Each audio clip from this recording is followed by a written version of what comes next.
Good evening, ladies and gentlemen, students, parents, honoured guests, our CEO, Mrs. Bajani. Welcome to A Better Future. And also, the theme of tonight's topic is resilience. And even though I've been ordered not to say too much by Vatsal, who I'll introduce you to in a moment, I do feel I want to steal a few words while I've got the stage. I can never resist. When we start talking about resilience, I don't think we quite realise how resilient the human race is. And I think often, particularly in a country like the UAE and the Emirate of Dubai, we take it for granted that we are safe, that we are secure, and that we have opportunities. I do want to exercise a word of caution. That can be overturned in a moment. The pandemic certainly demonstrated that. The conflict in Russia and Ukraine demonstrated that. The earthquake in Syria and Turkey in the last couple of days certainly demonstrated that. Human beings have always had to be resilient. Resilience is an incredibly important feature of the human race, and it will continue to be. The issue is, in my opinion, we don't value its importance enough. We do, to some extent, wrap ourselves in cotton wool. We do think everything will be okay. We can assume the sun will go up, the sun will come down. But what happens in between is down to us as human beings. And I think tonight, hopefully, through our panelists, through the introduction of Vatsal in a moment, it might open your eyes, or more importantly, your ears, to the notion of resilience and what we should do as a society moving forwards to enable greater opportunities for all of our children. And speaking of opportunity, tonight represents a wonderful opportunity for Raffles World Academy, because this conference, believe it or not, is entirely student-led. Just let that sink in for a moment. Entirely student-led. It was suggested by a student. He had all the ideas. We thrashed them about a bit, discussed them. He sorted out all the speakers. He approached our CEO and encouraged her to come along. Didn't take much encouraging, by the way. Poonam couldn't wait to be here tonight. Contacted all the parents, ran the surveys, came up with the themes, organised the food, did everything. So it's nothing to do with me. The teachers helped a little bit, because teachers, their life's work is providing opportunities for children. And I really hope over the next years, decades, educators keep providing opportunities for children, because by providing opportunity, children learn. With no opportunities, children don't learn. And with that, I want to hand over to the man, and I'll say man, because this has certainly been the work of a man to organise this event. Vatsal, please come and take the stage. Thank you very much.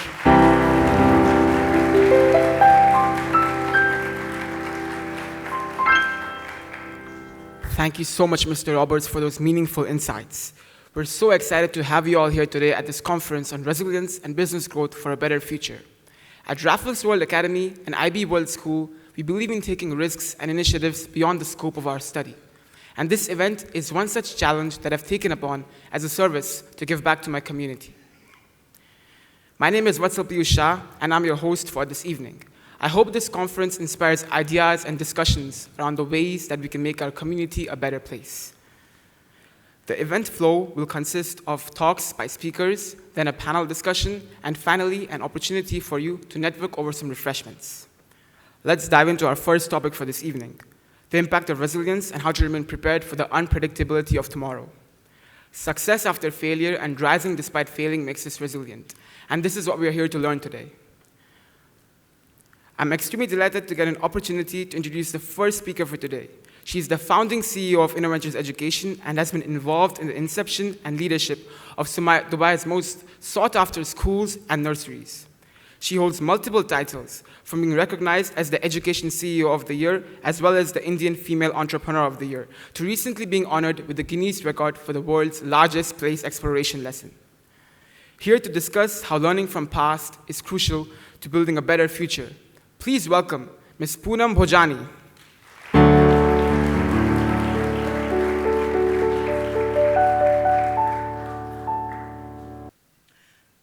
Good evening, ladies and gentlemen, students, teachers, and proud parents of Vatsal. First of all, I feel deeply honored, Vatsal, that you have asked me to be the first speaker. But I really think I'm not the right speaker here this evening. After all that Vatsal has been through in organizing this conference over the past 5-6 months, and how effectively he has done it, there is sponsorship, there is a panel, there is a program, there are, and there is food. And Vatsal has done this all singularly.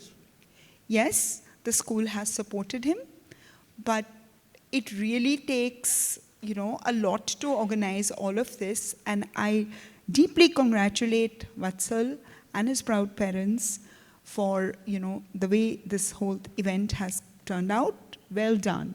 And I certainly think you can speak much better than me, Vatsal, on the subject of resilience. But having committed to do so, I will endeavor to speak about resilience and what it means in my life and as what I understand it to be, and how our organization has been resilient, yes. So first thing is, what is resilience? Let's define resilience. The resilience of a substance or a person is really to go through a process of adversity and then adapt to that situation and bounce back, simply stated. So how I can go on speaking about it, but I think there's a simple way in which I would like to illustrate the principle of resilience. Don't be surprised with what I'm doing. I'm not here to play basketball this evening, but there's no better way, simple way than illustrating. Look what I'm doing here. I'm bouncing a basketball. I don't play, don't ever challenge me, students, but I'm bouncing a basketball. What is happening? I'm bouncing it and it's bouncing back at me. The harder I bounce it, the higher it bounces, right? This is the resilience of a rubber ball. And that's what it means for human beings too, having an adversity, but being able to bounce back. And bounce back, as we have seen, it's possible to do so by being even better than before, that adversity was experienced. So it is, not only is it the ability to bounce back, but it's also the ability to see that adversity as an opportunity and come out stronger than ever before. And we are truly fortunate that we are here in Dubai, where everything around us is a living embodiment of how every adversity can get converted into an opportunity, provided there is vision, there is focus, there is determination, and there is no fear of failure. I took a big risk by bringing the ball here, and I hope I'm able to deliver my message effectively. So let me first take the example of Michael Jordan. Since I was bouncing a basketball, let me start with the greatest basketball player of all times, one of the greatest basketball players, of Michael Jordan of Chicago Bulls. How many of you have heard of Michael Jordan? Good. So then that makes it easy for me to explain that. So this basketball player's career includes 5 NBA championships, 14 All-Star games, and 2 Olympic gold medals.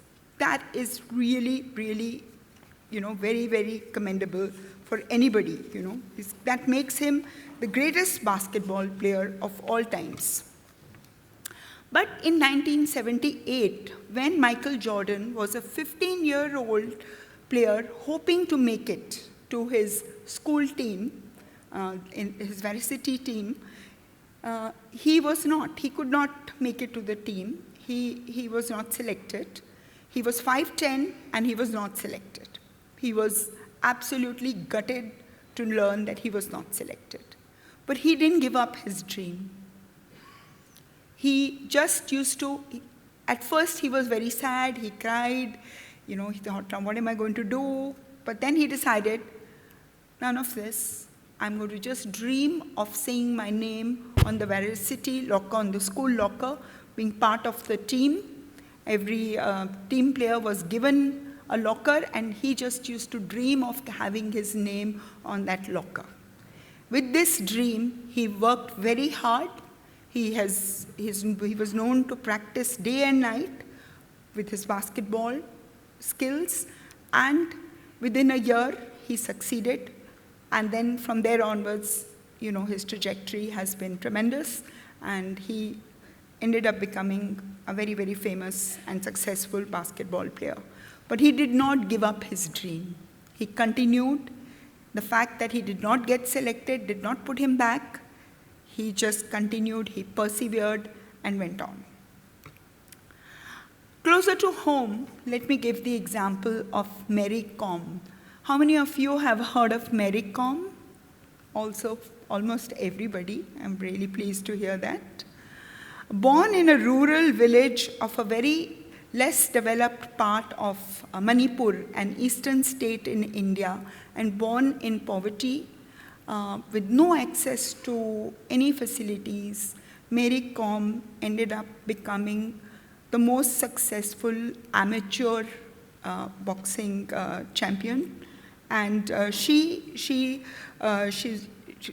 of boxers, and she was the first woman to win the World Amateur Boxing Championships 6 times, and a record that is still unbeaten. And she has also won 5-time gold medalist in the Asian Championships, a bronze Olympic medalist, 6-time world champion, and a gold medalist in the Asian Games and Commonwealth Games. Now, how did she achieve this dream of hers of becoming a boxer? She had, in her village, she had no access to any facility. I have read about her, and she used to actually commute 1.5 hours each way in order to get some training. And she found a coach, and she used to commute 1.5 hours each way. But that's not the punchline for her.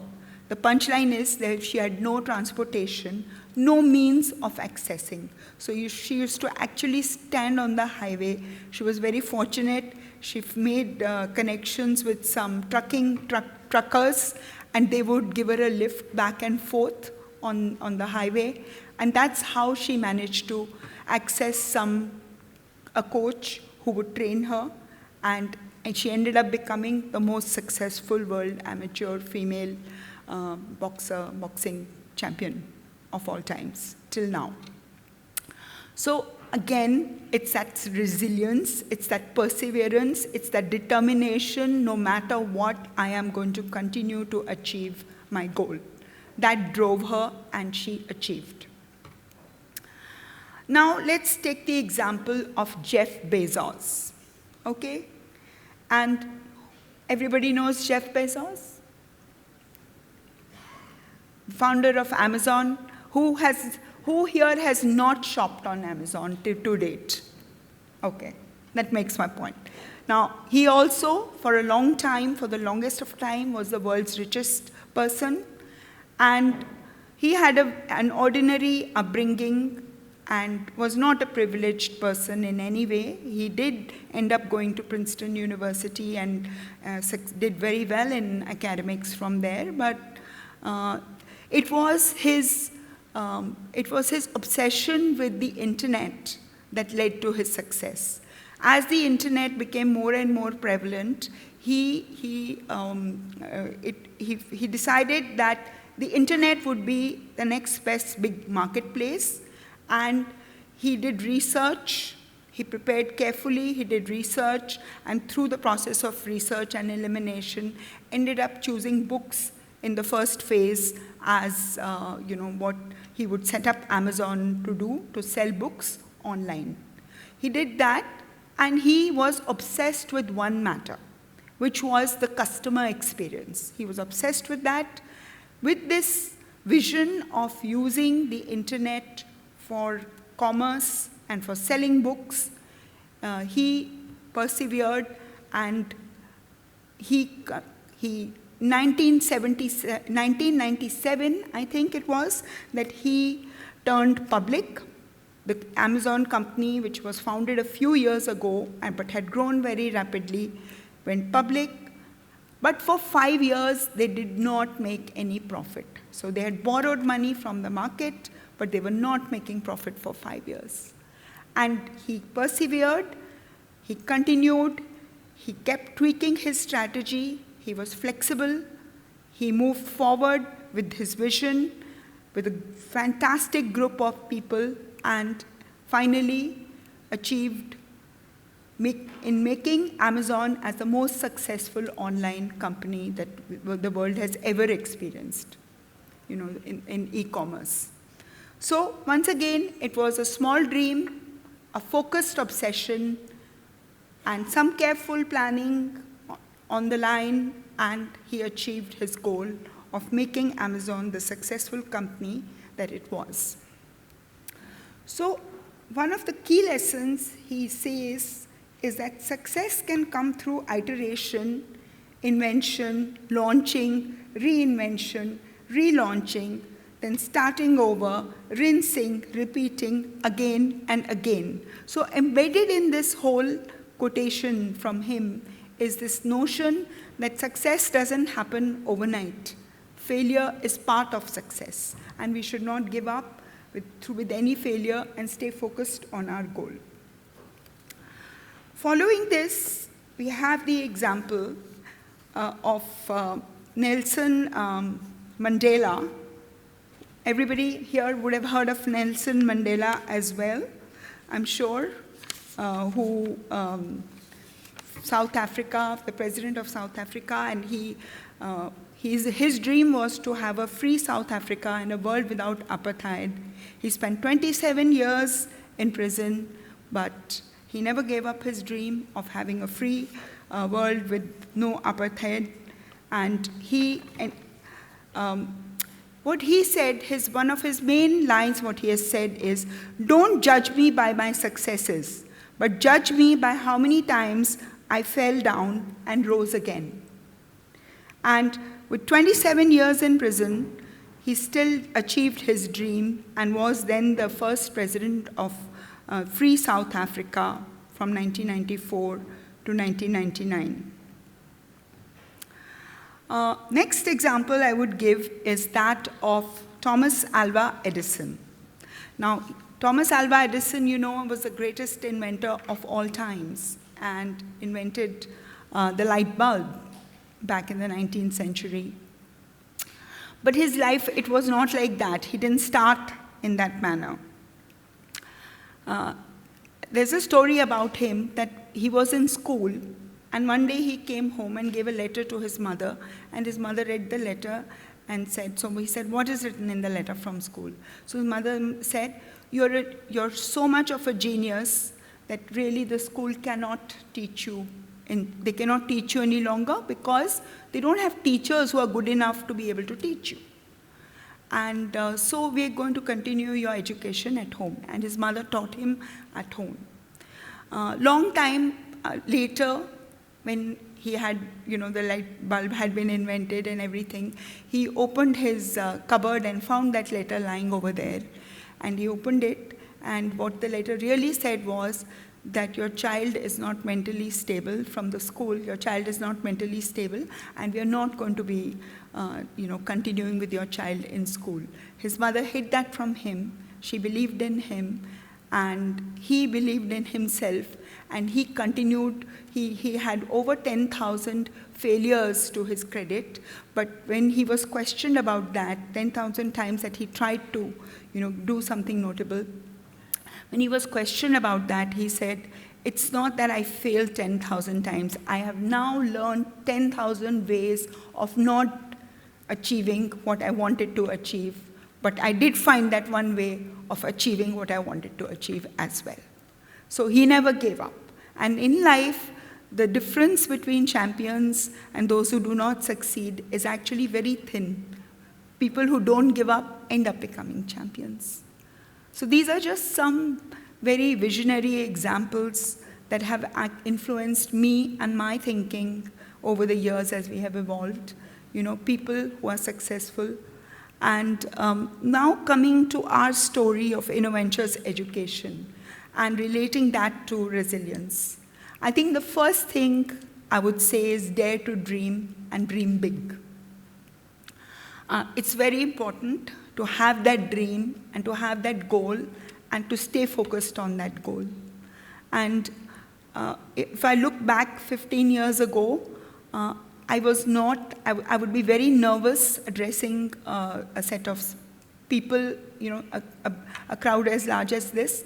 I'm still nervous, but I'm able to do it, That's because this was never even in my wildest dream. I had not dreamt that, one day we will have so many schools, so many nurseries, and brilliant students like Vatsal and many others over here who are able to walk, talk, and exemplify the dream with which these schools were set up. And the dream was to empower students with holistic, international, and rigorous education to prepare them for success in an ever-changing world. Simply stated, to provide the best possible education to them. And that was the dream. And it was, when you see students like this, you feel like, okay, the dream is being achieved, And so many other students who are attending here, that the dream is being achieved. Of course, education is a game in which you never have completed your work and the journey is never complete. It's an infinite game because the human mind is so complex that you can go on learning and you can go on improving and, it's just never enough. And when you achieve a certain level, then there's always a higher level to go to. It's like climbing a mountain range where there's always a higher mountain to climb to. And so, of course, there are many difficulties on the way. And, the pandemic, as we recently experienced, Vatsal has asked me to speak about it. The pandemic was certainly one of the recent challenges. What we found through the pandemic was focus on your core values. Focus on your mission and focus on your core values and look after the people in the organization as well as you possibly can. Look after your stakeholders. So we had different stakeholders. We had students who were experiencing a very hard time because this is not the world that they were used to. And they needed teachers to look after them. And they needed the school administrators to look after them. And this particular school did it so well. I know how much Mr. Roberts, Ms. Armina, and some of the senior teachers would focus on looking after the mental health of teachers and looking after their well-being, so that in turn the students could be looked after really well. So that is one side of the story. The other side of the story during the pandemic is that, okay, now this has happened, how do we overnight transition to learning online and from home? How do we do it? The reality is that because we had been evolving over time, it was almost a weekend switch for us, technologically speaking. It was just a very small shift for us. We already had been experiencing with tools such as Microsoft Teams to really, switch to an online learning because we felt that our students needed to collaborate even while the physical school was an ongoing thing, without the pandemic there. So because we had been trialing and testing and trying to innovate in this process, and we had been equipped with the infrastructure required, that it was, literally speaking, an overnight switch to have online classes by just defining class sets, educating some of the teachers and some of the students, and getting used to it. It was a huge mind shift, but technologically speaking, it was not such a big thing for us to be able to do. It was more about getting the experience of learning to improve. Then we also found that, we are actually able to do some things better than we did in the physical world, and let's hope we can keep with those things, So for example, we found that it is much nicer to have, while we must continue the parent face-to-face,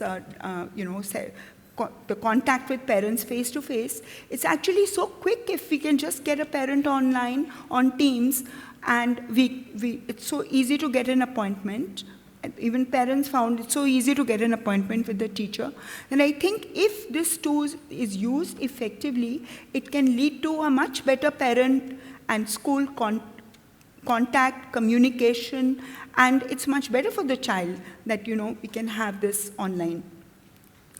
So these are some of the experiences we had through the pandemic. And I think that I have covered almost everything I wanted to say, except that I'd like to bring it back to this, that resilience is very important. Students here go through a very challenging academic program, and the fear of failure should never ever deter anybody in achieving their dream and in achieving their goal. And failure is part of success. Without having that failure, without having that adversity, there is no way that success will be as sweet as it is or even achieved.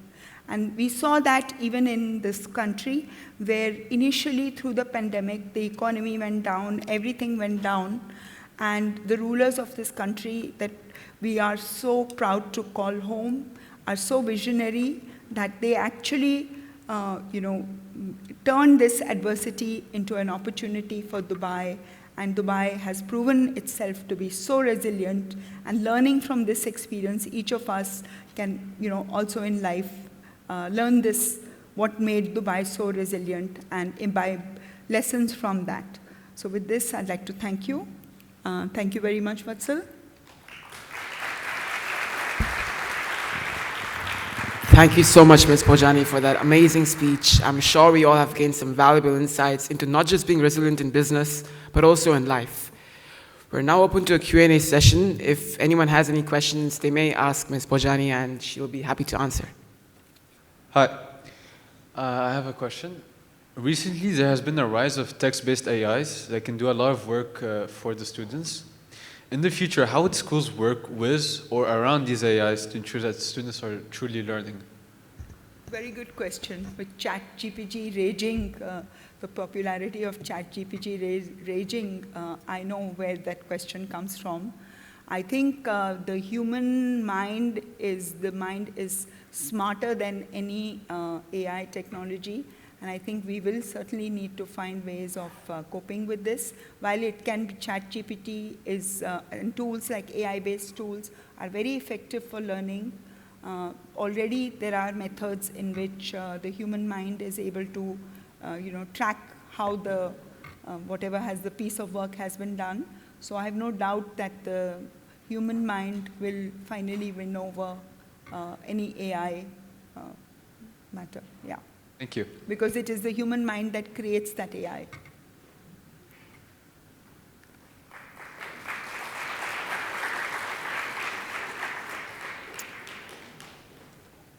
Any other questions? Thank you. Excuse me. I also have a question to you. So many schools in your group itself already have eco clubs or mark bins for recycling, like garbage or paper or plastic. But however, as a leader of a group of schools, in your professional opinion, what do you think schools could do more so that they can help the world move towards a more environmentally friendly and sustainable era? I think schools can do a lot because schools are communities, and it's really at the grassroots level that schools can impact communities with maximum impact, in any community. So if students take a message home and are able to practice it in their day-to-day life, their families will do so, and the people around them will learn about it, and the message will be spread really well. I think for me, it is a personal passion to see that we should be doing recycling, finding out what is happening to these landfills, with the landfills and the materials that we send for recycling, and seeing how is it that we can reduce the scope of landfills by using more sustainable materials, and also having a full circle of recycling. So, for instance, there is waste in the cafeteria, for example, just to explain to you the concept of that full cycle, what I mean. There is waste in the cafeteria, there is organic waste in the cafeteria. And we then use that and the other organic waste that is created, let's say from trimming our hedges and plants in the school. We use that, there is a process called bokashi, where we compost or composting, and we create our manure out from that. And we use that for growing some sustainable, showing students that tomatoes don't actually come from spinneys, but they actually they grow in the soil, because some of the younger ones may actually be thinking that how they wouldn't know like how plants and vegetables grow so much. So actually creating an organic garden in the school, then taking the produce of that garden and maybe having a cooking club in the garden, and the produce of that cooking club being actually shared with those on the campus, the workers on the campus. For me, that would be a full circle of sustainable development and a very good example to students. And we have done that in the past, and I would really like to continue doing something like this in the future. We do have composting, bokashi, and some organic gardening going on, but I would like to initiate that in a more sustainable and in a much bigger way.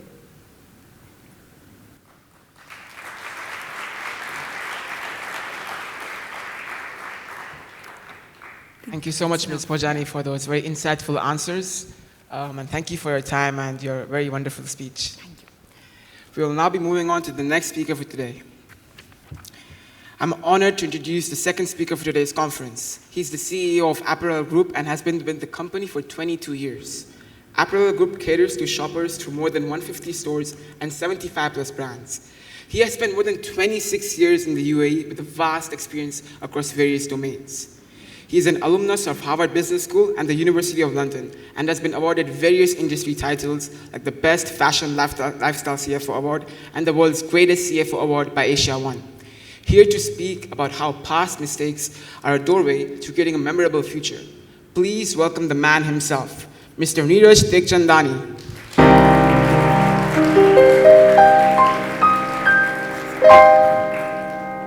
Good evening, everyone. Esteemed speakers, Poonam Bojani, ladies and gentlemen, as well as students. It's a pleasure and honor to be here. And hats off to Vatsal for putting this together. I couldn't have imagined doing that at the age which he is back in the days.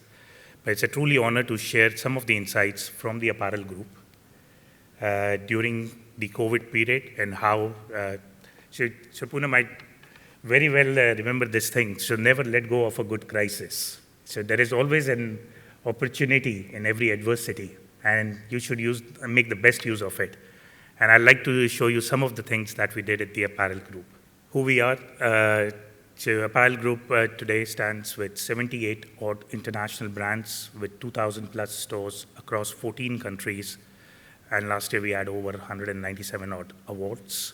Gulf is the largest territory for the group, but we are also present in other markets, subcontinent with India, Pakistan, Southeast Asia, Egypt, and South Africa. Some of the core competencies or the value chain for the Apparel Group includes strong real estate relationships. We operate in close to more than with 200 landlords across the region. Strong brand integration and execution. How can you take the DNA of the brand and execute it well in our marketplace? Highly metric-driven model, significant brand building. So for some of the brands, we were their first-time international partners. And how can you build the brand for long-term, whether it's a Tim Hortons or an Aldo or any other brand? And lastly, but not the least, the biggest asset of the group, the diverse and the talented workforce. So these were the points asked by Vatsal for me to speak about how was the journey during the COVID. So what was the impact of COVID-19 pandemic? So the biggest thing was, and like you, Poonam, it was an easy switch to the online classes. We had started sixstreet.com back in 2016. So while a lot of our competition or peers started on the digital journey during the period of COVID, we were much ahead in this game. So we had huge investments into the tech space, and we saw phenomenal growth of digital commerce. Imagine 2,000 stores being closed. Some of the countries were closed for 4 months. The airports was closed for a month in Dubai. So when you have, we had about 18,000 people on the payroll. How do you manage that? Thank God we had the e-commerce space, the sixthstreet.com, the Nessa.com, and many other brand.coms. And the business was rocking during this period. Subsequent to that, we have done even more investments into this space, and today that business is in double digits for us. It has even grown after opening of the brick and mortar. We saw a lot of consumer spending increased during the COVID period, especially on the household, on the skincare, on the comfort category. We saw a big shift in the footwear category from the formal evening dress collection to more comfort, more athleisure collection. We saw a big increase in the delivery business at the F&B brands that we do, but the biggest of the issues was the supply chain disruption. China was closed for a long period of time. We saw closures in Vietnam, factories were closed down, and we had the stores open, but had no merchandise or no new merchandise flowing in. And that was the biggest challenge. Not to mention means about the increase in the freight cost and so on. But what were the insights from this COVID-19, or what did we do to that? So, like she mentioned of taking the opportunity which every adversity presents, we went after gaining market share. We went after taking more brands, taking more locations. The last 2 years, we have opened over 500 locations in the region. We have taken 8 new brands on the portfolio. We took 4 brands from the regional operators. We own the last mile journey. So when the Sixth Street business was growing, we saw challenges. The last mile was outsourced, and the customer was complaining. Customer didn't know who the last mile guy was. So customer had unfavorable experiences with the last mile guys. So Sixth Street, we said, means we will own our last mile. Today, 100% of the last mile journey with the customer is owned by Sixth Street. We went into new alternate channels. WhatsApp for Business was big during this period. Clienteling was big during this period. We said, if the customers cannot come to the stores, let's go to the customer's door. We renegotiated franchise agreements, lease agreements. We optimized the cost structures. We did a bit of offshoring as well. But a big focus was also in terms of digitalization and digitization. A lot of the processes were digitized during this period. We did a lot of automation, and in a subsequent slide, I will tell you means what all initiatives were done. New models of working. In the retail industry, we had never worked from home in the past, but now we are used to. Today, all of our people have a hybrid working. 2 days, they do not come to the office. They work from the stores, they work from home, anything. And we introduced the BCP, the Business Continuity Plan, should there be any other adversity in future. And what was the world post-COVID? So a very strong recovery after the COVID. The 2 major events in the region, both Expo and FIFA, gave strong tailwinds. We saw a strong growth in leisure tourism in the region, and the major visa reforms which happened with the various countries in the Gulf brought a big amount of flight of people as well as capital. At the Apparel Group, we brought a lot of agility in our value chain. I mentioned about the digitization of the processes. We went on to cloud. We were before on-premise. We moved everything to the cloud, and we strengthened our disaster recovery plans. Digital commerce, we started in 2016 with sixthstreet.com, subsequently launched Nessa.com, which is the beauty commerce platform. We run today 10 sites, monobrands, which is Aldo, R&B, and a lot of them. We work with all the pure players. We launched the first phygital store in the region of sixthstreet.com at Dubai Hills Mall. Digital commerce, which was such a small piece of our business pre-COVID, today is in double digits. We moved to an app-based loyalty program, and this is a true omni-channel play, wherein you can burn online, earn online, burn offline, or vice versa, or you can do shop online and return at stores and everything. Welcome to 6thstreet.com, GCC's first ever phygital store at Dubai Hills Mall with over 1,200 plus fashion and lifestyle brands. Choose your favorites and add them to a virtual trial bag. Try and buy on the spot in smart fitting rooms. See you at 6thstreet.com Dubai Hills Mall. So for those of you who have not seen this store, I would humbly request you to visit the store and share your experiences with us. This is an evolution. We want to improve on that. ESG. This is the next big thing which is there. The millennials, the Gen Z, the alpha consumer is caring about that. They want to be associated with the brands which think about the planet. So we have put an ESG framework. We signed a pledge with the UAE government of net zero by 2050. F5 is the sustainable brand of the group launched. We have opened the first store at Dubai Hills. We eliminated all plastic shopping bags from our retail stores. Our headquarters are solar paneled, LEED certified. We do a lot of carpooling, recycling of wastewater, and obviously the triple bottom line. Ideas that can design the future. An idea that we're all here to fulfill a purpose. We asked the leaders of tomorrow about their idea of sustainability and what their purpose was. Giving that magic touch to Earth which actually transforms it into the great planet it once was. And I don't just want to say that it's gone and we can't fix it no more, because we can and there's still hope. And the reason I did 2 hands was because it's not one person alone cannot manage to change the planet. We need all hands working together to actually bring our vision of what we want Earth to be to life. F5 Global has partnered with Dubai Cares for the Tees for Fees flagship collection. A collection designed to contribute 100% profits towards a special scholarship for students from challenging backgrounds. Designed by them, for them. Because an idea can make a difference. Buy a tee, pay a fee. The next would be the new trends shaping the retail industry. Metaverse is one of them. We are investing into that. 6th Street, PHPC, and NISA, these are the 3 brands which have already advanced on that. We did a bit of the work in NFTs with Tom's and Aldo. Omni-channel retail today, and Club Apparel connects completely the brick and mortar, the 6th Street, the monobrand.coms.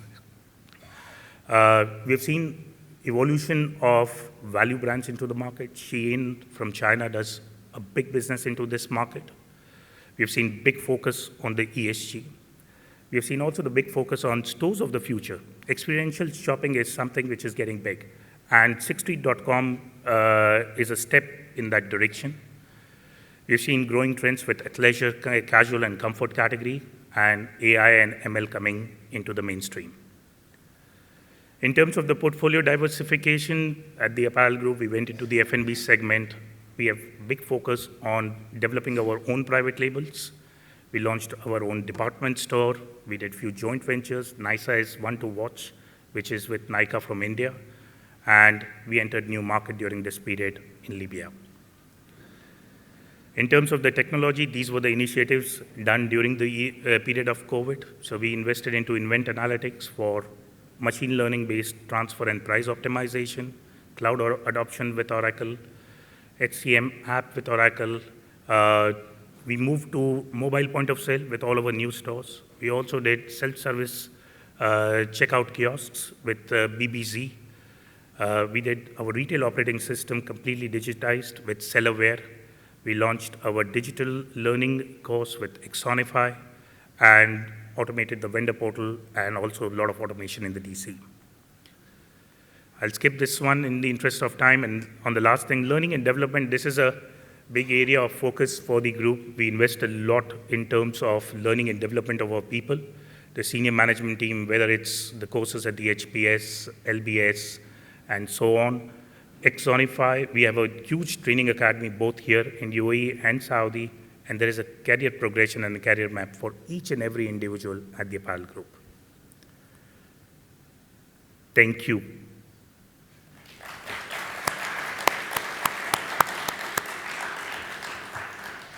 Thank you, Mr. Tikchandani, for that unique take on how COVID-19 impacts businesses and how Apparel Group coped up with this in a very challenging way, but ended up becoming successful. We're now open to a Q&A session. If anyone has questions, please raise your hands and the event volunteers will assist you. Hi, I have a question. Looking back at the pandemic, what would you have done differently in order to motivate your employees more? I think so. Nobody had a recipe how to manage things. When it happened all of a sudden, and everybody panicked. So if it is to happen today or next time means we would be better prepared. I'll be very honest, we did not have any BCP plans in place that we could trigger. So we were going by the day and we were trying to see how best we can attend to our people, to the various stakeholders connected. But if anything is to happen tomorrow, I think so we are much, much more better prepared, and the sequence of the events or activities that will take place will be in a much organized manner and not in what I can say means by instincts or by the guts which were happening then. As the chief financial officer of the large apparel conglomerate, do you think large corporations such as the Apparel Group could handle the financial toll it would take in order to make their business operations more sustainable? Sorry, if you can come again. So, do you think large corporations such as the Apparel Group could handle the financial toll it would take in order to make their business operations more sustainable? We are already in that journey. So sustainability comes for us means in multiple ways.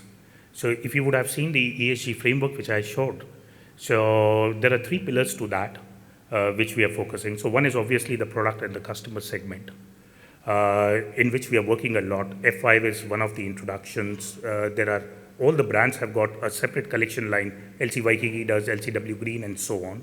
So that's definitely the piece of it. The second thing is, in terms of our processes, how can we be more sustainable? So we have done a lot of the initiatives from solar power to LEED certification to recycling to those sort of things. But the third is also in terms of the diversity and inclusivity at the Apparel Group, and there has been a lot of work done on those as well. So we are fully prepared, we are fully geared, and we are working on that direction. Just curious to know, there was a question on AI earlier. So whether you as a business group have looked at role of AI in your group, do you perceive it as an opportunity or threat, and whether you've considered that as your long-term unpredictable planning, how could this impact your group? I think so AI will complement us in a big way. We have started, in all these years, we were doing all these processes which were happening either with the ERPs or the Excel files and things like that. Today, the machine learning tells me what is the best price I should charge. It tells me what, okay, let me give you an example with sixthstreet.com store only. Dubai Hills Mall has got 500 brands. Sixth Street has got 1,200 brands. That's twice the size of Dubai Hills Mall. Now, it only keeps the bestsellers in the store. It is an 8,000 square feet store. It keeps the bestseller in the store. How do I know what is the bestseller? So from the first time, the initial time, I knew from the history of the Sixth Street, what are the customers in that vicinity buying? So we stocked that. Now, how do I keep learning on that? Because if you're a customer, you took a SKU in the trial room, you didn't like it, you didn't buy, right? Somebody else also did the same. The third person also did the same. There is something wrong. That item is moved away from it because we are paying a shopping mall rent for a distribution space in that. So the ML today, the machine is so smart, it tells me these SKUs are not working here. You need to move out. And likewise, for all of our merging and other things in the footwear business, which is so key, it tells me where is the best place for this to be moved, the stock, to have the best throughputs. So I think so we are investing a lot in that space, and we'll continue to be. And it's helping big time.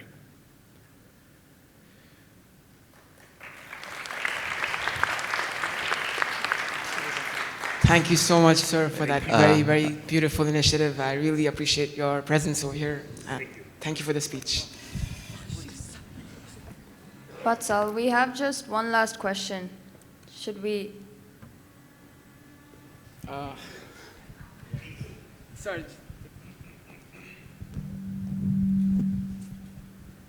You mentioned the metaverse as a part of new trends hitting the retail market. Could you offer us some insight into how the current market trends with metaverse and online trading going to shape the future of business management? Early days. To be honest, I don't have an answer for this one. Early days. We are also investing into it. All the large brands have invested into that. We have done some work with the NFTs of 2 of the brands. It did well, but early days. Still, the business model has to be proved. What are the trends of tomorrow? We have to watch and see. Is it a fad? I don't know. So it's an early day. I would not have a concrete answer today. But yes, we are working with that. We can all agree that we have faced the worst times in the past 2 years. However, we were able to withstand it, coming out stronger and united. COVID-19 has brought a lot of changes to our daily lives, some of which were temporary, whilst others are more permanent. However, this next person made sure that the new normal wasn't permanent. I would now like to welcome the Vice Principal of Raffles World Academy, who has more than 21 years of teaching, leadership, and management experience at different education levels. She has led the KHDA self-evaluation and DSIB inspection with strong commitment and passion towards the development and improvement of schools. Please welcome Dr. Armina Tabassum on stage to introduce the second topic of this event.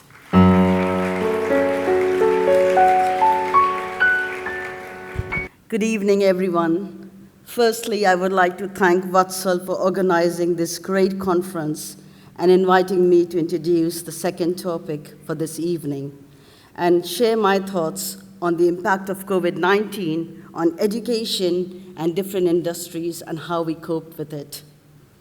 I'm indeed delighted to be here amongst such distinguished guests and fellow colleagues, students, our future, our youth, parents.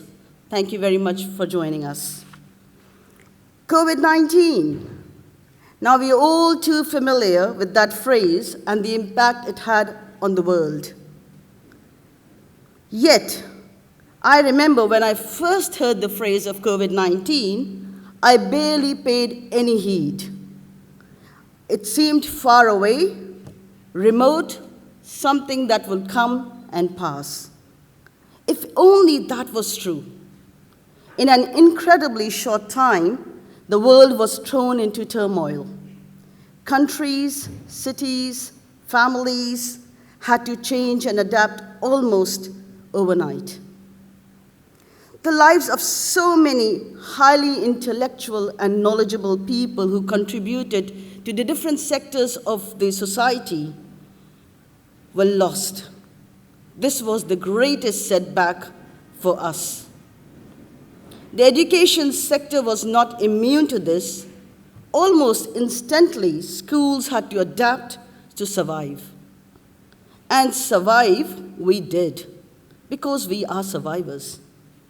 And tonight, rather than focus on the negative aspects of COVID-19, I wish to focus on the positive, that the human race has always triumphed through adversity and will continue to do so. But how did this play out in practice? Over half of the world's students were affected by mandatory school closures. Luckily for us, the proactive leadership of the UAE acted swiftly and decisively and supported schools as they made transition to distance learning. Uncertainty gripped educators across the world in those quarantine days with the very first few lockdowns that we were forced upon. What were the learners to do at home? How were we to motivate them and keep them focused? How could we instill a sense of urgency that students need to attend classes on time, meet deadlines, and progress? How are we to simulate the enriched classroom environment we have developed over decades of trial and error through a mere screen? The tangibility of bricks and mortar education, the connections made between teacher and students among themselves, the inspiration drawn from physical interactions are absolutely unparalleled.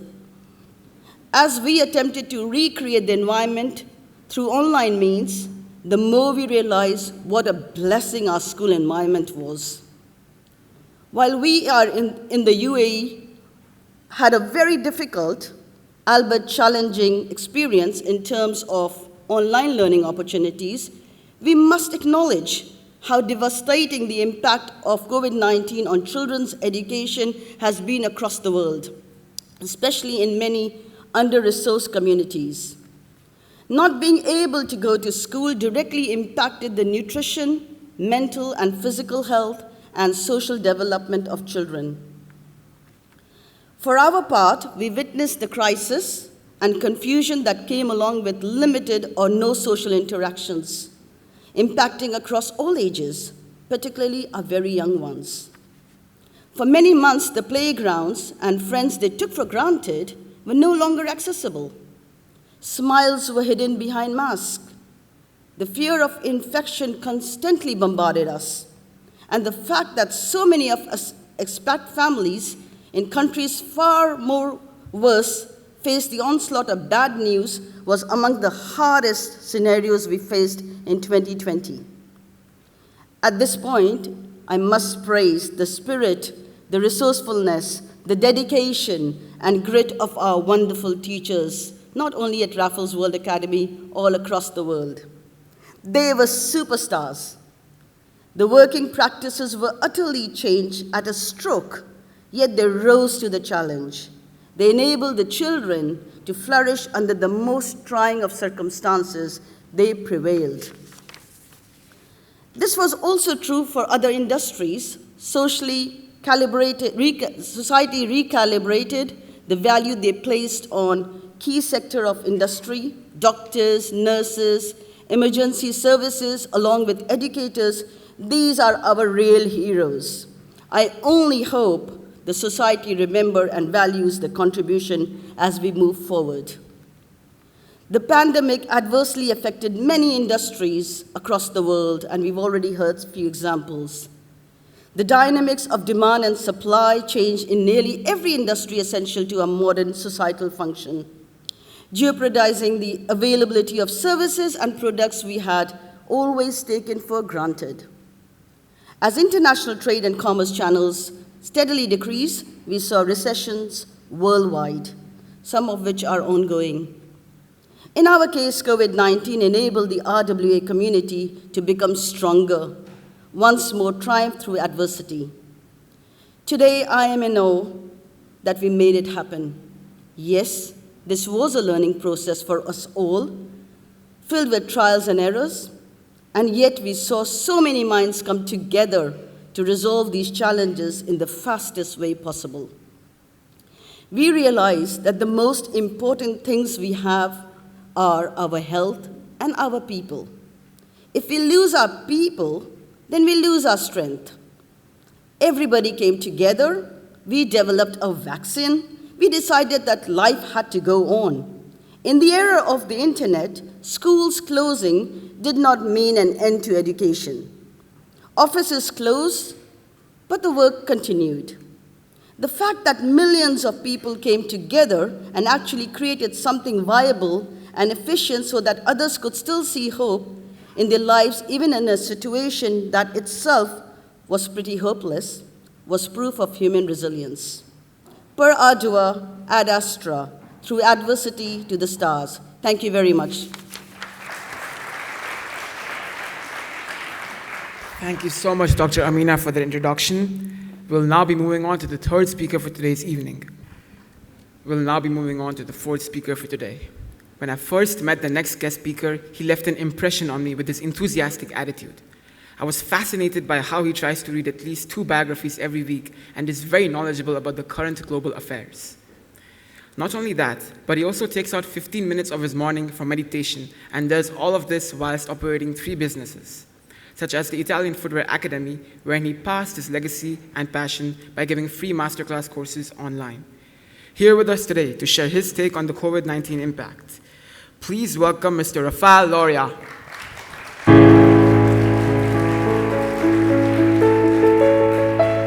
Okay, thank you very much, Betzal. Thank you for Raffles, World Academy, and all of you for giving me the honor to speak here today. So I'm going to tell you my story, what happened during the pandemic, but most importantly, I'm going to tell you how I overcame the pandemic. And I call it the 7 secrets of success because you can use these 7 secrets not only in pandemic, not only in challenges, but in education, any part of your life, you can use these secrets. That's what I want to share with you, which is more important. So during the pandemic, everyone got scared, people lost their jobs, companies closed, and I was also in fear. I was fear that losing my employees because we worked together for many years and they became really great employees. I didn't want to lose them. That was my fear. So what I did, there was no business, we couldn't circulate, we couldn't deliver our products. So what I did, I opened another company called Life Care Medical Supplies. Why is that? Because in that period, there was no circulation apart from the food and the medical supply. So I said, if I open a medical supply, I can continue delivering my products. Plus, I can deliver medical supply. At least we'll have an income. And it worked. It worked. We were circulating again, we were delivering our products, we were delivering medical supplies, and we actually were making more profit with the medical supplies than our footwear. Now this is a story. Now I need to tell you the secrets that you can use every day to be successful. First, I have to define what is success. It's not money, it's not fame. What I found as a perfect definition of success is that success is the progressive realization of a worthy ideal. This is success.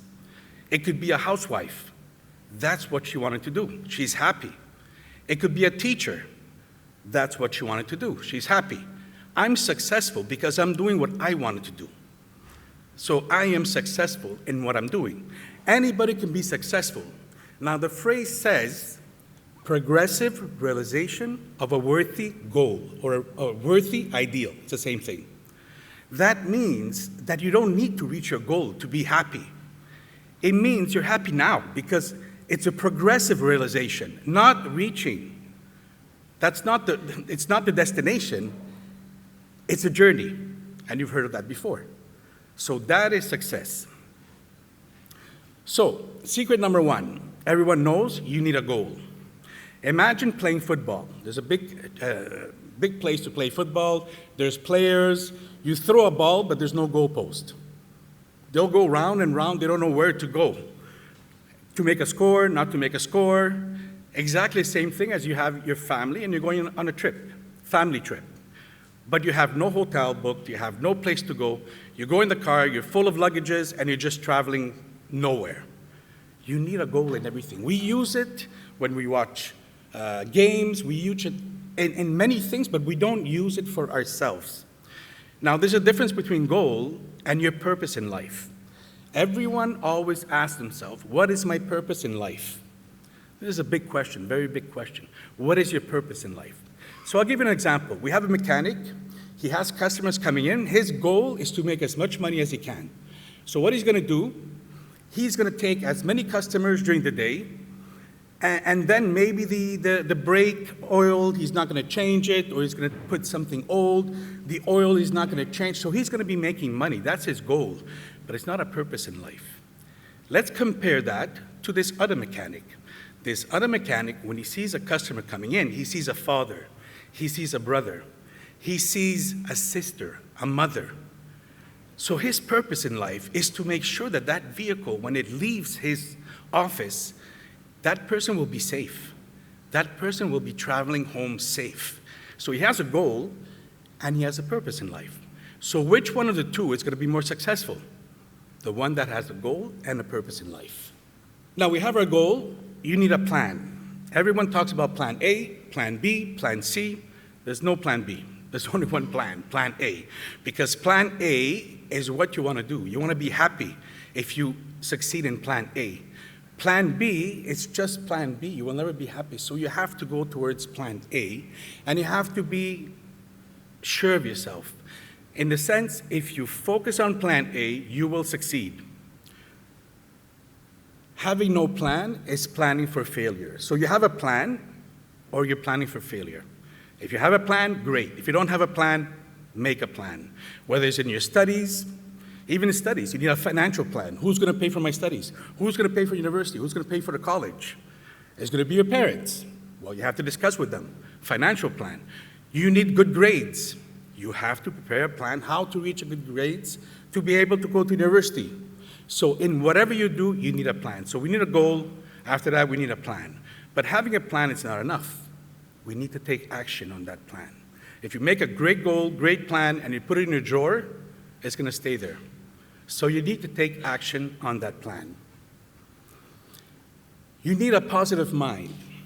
Now, as I said during the pandemic, first I had my goal. My goal was there, which is to make the most comfortable shoes in the world. I'm in the footwear industry. I'm a footwear technician. I'm a footwear designer from Italy. So that was my goal, make the best shoes, comfortable shoes in the world, and give the best service possible. That's my goal. So we become what we think we are. We become what we think about. This is very important and very powerful, because in the mind, if you think you're a loser, you're going to be a loser.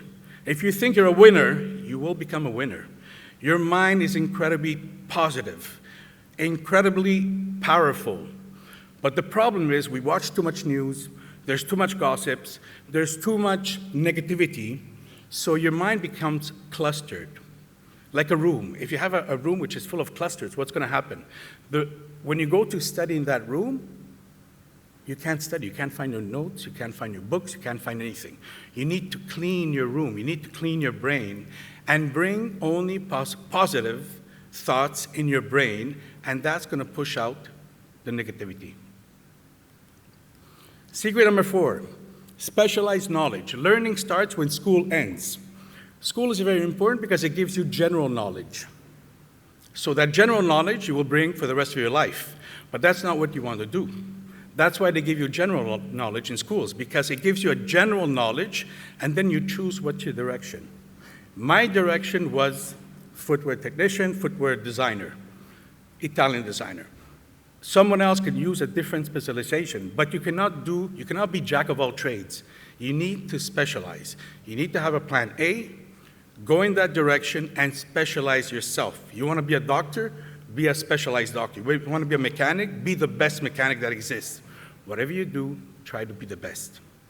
During the pandemic, I had different choices. And during lifetime, you always have different challenges and different choices. What do I do? The answer is very simple. If you have your goal and you have your plan, then whatever brings you closer to your goal, it's a hell yes. Whatever brings you further to your goal, it's a hell no. That makes it very simple to choose in life. If you have your goal and you have your plan, and you have people that want to go out and waste their time, but you have a plan and you have a goal and you need to study or you need to work, that's your solution. You go towards that goal. The goal will always bring you in the right direction. The power of persistence. Everyone heard about persistence, everyone knows about persistence, but the difference between success and failure is that everything's easy to do and everything's also easy not to do. But often we choose to do not to do. We sit down, we watch television, watch a movie, we do Netflix. And instead, if you work towards your goal and you're persistent towards your goal, I can guarantee you 100%, nobody can stop you. Nobody can stop you. And persistence is the price you have to pay. What I mean by the price you have to pay is that you cannot obtain nothing without sacrifices. But if you have a passion, if you have a burning desire to reach that goal, you will be persistent. And nobody can help you. Nobody can stop you. You will definitely be successful. I can guarantee you 100%, if you follow that goal, you will be successful. The last one is the power of a mastermind group. Now, in my organization, we sit down, we have meetings, and when people sit down and have meetings, they form a mastermind group. I'm talking now to students. We do it during business, but students can do the same thing. You find similar people like you, similar students that have the same goal, the same idea, the same burning desire to succeed in that field. You sit down, and the secret of studying, in case you don't know, the secret of studying is to repeat what you've studied. Point number one, you need to repeat what you've studied to a person who doesn't know what you're talking about. If that person understands what you explained, then you understood your lesson. And point number two, you need to apply. This goes for business, this goes for also education. You need to apply what you've studied. If you use these two secrets, you will never forget anything again. Last, a little bonus, I would like to talk about the sixth sense. Now, we have a conscious mind and we have a subconscious mind. The conscious mind is the five senses that we all know. We can see, we can taste, we can hear, we can smell, we can touch. This is a conscious mind, also called the synthetic imagination. Then we have a subconscious mind. Subconscious mind is what we usually don't know what's a subconscious mind. It could be defined as, number one, a huge database of information, because the subconscious mind will take all the information from the moment you're alive, not the moment you're born, even before, the moment you're alive till the moment you die. All that information from your five senses will go into your subconscious mind. Imagine how much information do you have in that brain. You have 17 trillion nerve cells in your body, and all that information is in your brain. But the problem is, how do we retrieve that information? So it's going there, but we don't know how to retrieve it. One theory is that, I'll give an example with radio by Giuliano Marconi. He invented the radio. The radio works because you have a frequency. My voice is at a low frequency. He brought it up at a very speedy frequency, thousands of vibrations high. That's the only way it can travel. That's a transmitter. You need a receiver. You need a receiver which receives at a very fast transmission and brings it back down. Once it brings it down, then it goes through speakers, and the speakers vibrate, and there you have the sound. The brain works exactly the same way. If we can bring the vibration very high, high frequency, in this moment, everyone in this room, if we would be able to bring our frequency, a very high frequency, all of us, we would actually communicate between ourselves. We would form one big brain. An example is twins. There's two kinds of twins, real twins and fake twins. The real twins, they come from one cell, the same cell, and they multiply. The fake twins is two different twins, just like two brothers. So the real twins, when one feels pain, the other one feels pain. When one is happy, the other one is happy. Why? Because we have two identical brains, and they can communicate much easier. In our case, it's much more difficult because we're not trained for that, but it's possible. It's possible, and that's the example. Like, you must have heard the story of the person who got shocked by lightning, and he obviously loved music, but he didn't know how to write music, he didn't know how to play the piano. He woke up, and he went in front of his piano, and he started playing music. It's because in that moment, the lightning brought him to a high level, and that's where a lot of musicians, because he loved it, he absorbed what we call infinite intelligence. To complete, I would like to say that when we pray to God, because this is also very important, it's a goal in life. When we pray to God, often we do, God, please help me win the lottery. God, please help me make more money. God, please give me this, give me that. It's about me, me, me, me. So the infinite intelligence will not work only on one person. Instead, if you say, God, help me be smarter so I can give wiser advice to others. God, help me make more money so I can help the more unfortunate. Then God will listen, and the infinite intelligence will open to you. Thank you very much.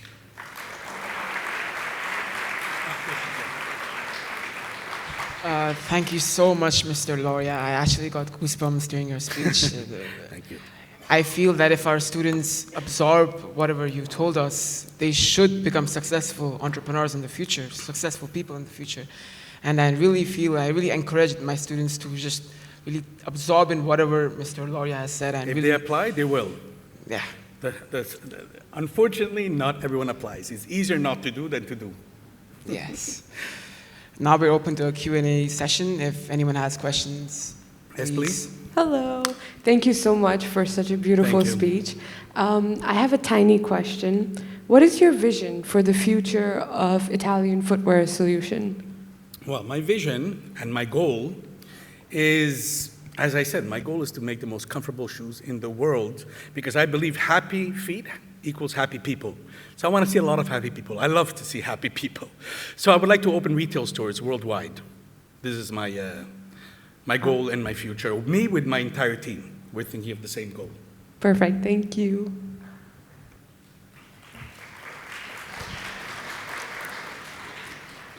Yeah, there's a question.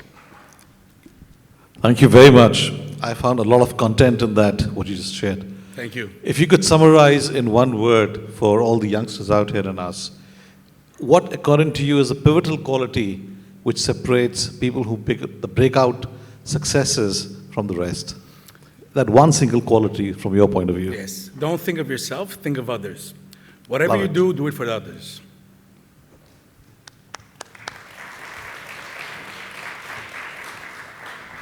Are there any other questions? Hello, good evening. Hi, good evening. I'm an educator, and when I come from this field, I teach youngsters. So a lot of times, obviously, we say try to convey these same values while we are teaching. I'm a math teacher, but to be honest, some students obviously they want instant results, and between two tests, which is just 6 weeks apart, or it could be just one more year and I'm going to give my GCSE grade exams. So do you have some more or quick insights? These are, of course, very nice, good rules, but something which overall everyone, they are distracted, they like sport, especially boys, some of them. So how do you motivate them a little more apart from teaching? That's a very difficult question because I have the same problem in my company with my employees. We have to find a way to motivate them. Unfortunately, the statistic is in 100 people, 5 will succeed. And 5 will succeed and 95% will depend on others in life. Why is that? Because they just, it's easy to do and it's easy not to do. So most people, they don't do. But if they do, guaranteed 1,000% they will succeed. So it's up to them. It's their future. It's their life. See, I'm not a speaker. I came here. I was very happy to come because I felt like after all my years of experience, I had something to give, and I hope I did give something.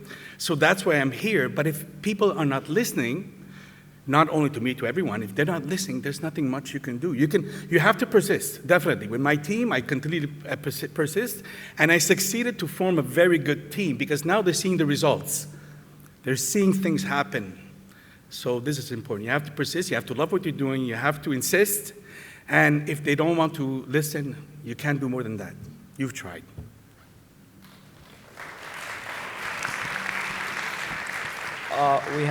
We have one more question here. Yes. Hello. Yeah, I have a question for you. First of all, I wanted to ask you, do you speak Italian by any chance? Me? Of course I do. Sì, Io ti parlo volevo italiano, c'è chiederti qualcuno una che parla italiano questione. qui? Ah, perfetto. In sala? Meno male. Ti volevo chiederti una questione in italiano, come tu puoi mettere tua cultura e tua passione dentro le tue scarpe, come tu puoi rappresentarlo? Allora, I'm going to speak in English, sorry, or else no one's going to understand. Va bene, He asked me, capisco. how can I put my Italian passion into shoes? That's what he asked me. So my grandfather was a footwear manufacturer, and what I did, I brought it at an international level. But my passion is really to make comfortable shoes. I love to see people in airline companies, at the airports, in the military, in the police. I love to see them when they come to me and they say, wow, you did a fantastic job. But for me, this fantastic job is the beginning. There's always more to do. In fact, when I open my computer every morning in my office, there's a saying that I see every morning. I read it. It's written, what will you create today? Now that challenges me. Because it's not what will you do today, maybe I'll sleep today. No, what will you create today? So being Italian, I'm kind of a creator. I don't know if I'm a good creator, but I love creating. So I challenge myself every single day. It makes my life exciting. Grazie per rispondermi a questione, a dopo, salve. Thank you. Thank you for asking questions, everyone. Due to the constraint of time, we'll be moving on to the next speaker. You'll get more chances to ask questions later. Thank you so much, Mr. Loria, for that speech. Introducing the keynote speaker of the evening, who will be enlightening us on career guidelines and sharing some useful insights into future choices and decision-making for all the students we have present here today. Qualifying at the young age of 23 as a chartered accountant, he started his career in an industrial bank in India. After 6 years of auditing and evaluating assignments, he went on to become the finance director of the largest project at Nakheel. After spending 17 years in corporate life, he decided to co-found Genesis, a financial training company. But this didn't stop him from his adventures, that he decided to summit 11 mountains around the world. Can you believe it? He did not only cycle Ladakh, but also climb the highest peak in Europe at an altitude of 5,000 meters. He is the true definition of age is just a number. Here to discuss cheat codes for the infinite game, please welcome Mr. Binod Shankar on stage.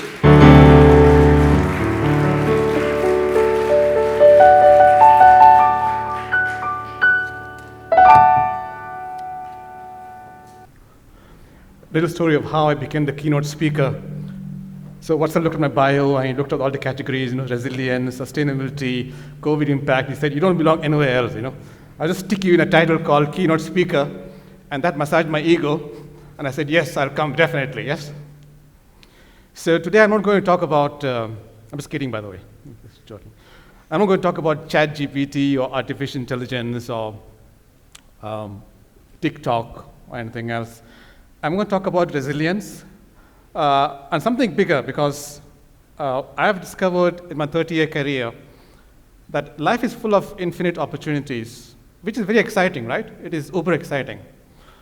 But I've also found it's massively challenging because of distractions, because of what goes through your mind, and because of the weight of society's expectations. And so I thought, you know what, life is too short to reinvent the wheel. And let's be efficient about it. So I've discovered a few hacks, 8 hacks, one over yours, Rafael, because you had 7 secrets for success. I've got 8 now, okay?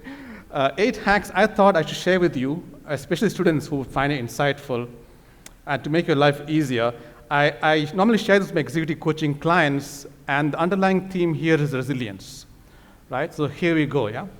So, and I'm going to start my journey, and I'm going to show you my career and education journey with a failure story. That is always nice to start, right? So let's start with the failure story, right? So this is my career journey from 89 to today. At the age of 16, where a lot of students are right now, between the age of 16 and 19 was the worst period of my life. Okay, I failed my engineering entrance.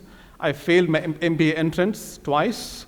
I had entrance into a mediocre BCom college, got an average second-class degree in BCom, came out of that, lost, confused, demoralized, feeling like nothing, right, at the age of 19. This is 1988, okay, early 89. That you have the mediocre BCom, and then you can see the trajectory from there, right? I was at my lowest at that point, but I bounced back. I enrolled for my chartered accountancy. I studied with a vengeance. It was like redemption for me. I had to. It was escape. It was that or nothing. So I passed that in the first attempt, and that gave me a confidence which kept on building on that, it's sort of like virtuous growth. Then became a 17-year career, deputy manager, director at Nakheel of the largest projects, executive director at a listed bank. Then quit after 17 years because you know what corporate life does to you, right? The jackets, the suits, the meetings, the politics, the stress, that got to me. I said, enough of this. Life is too short for this. Left that in 2009, set up my own company. Fast forward 2017, the company was acquired by Kaplan, the global education publishing giant. And now I work as an executive coach to leaders and podcaster and blogger.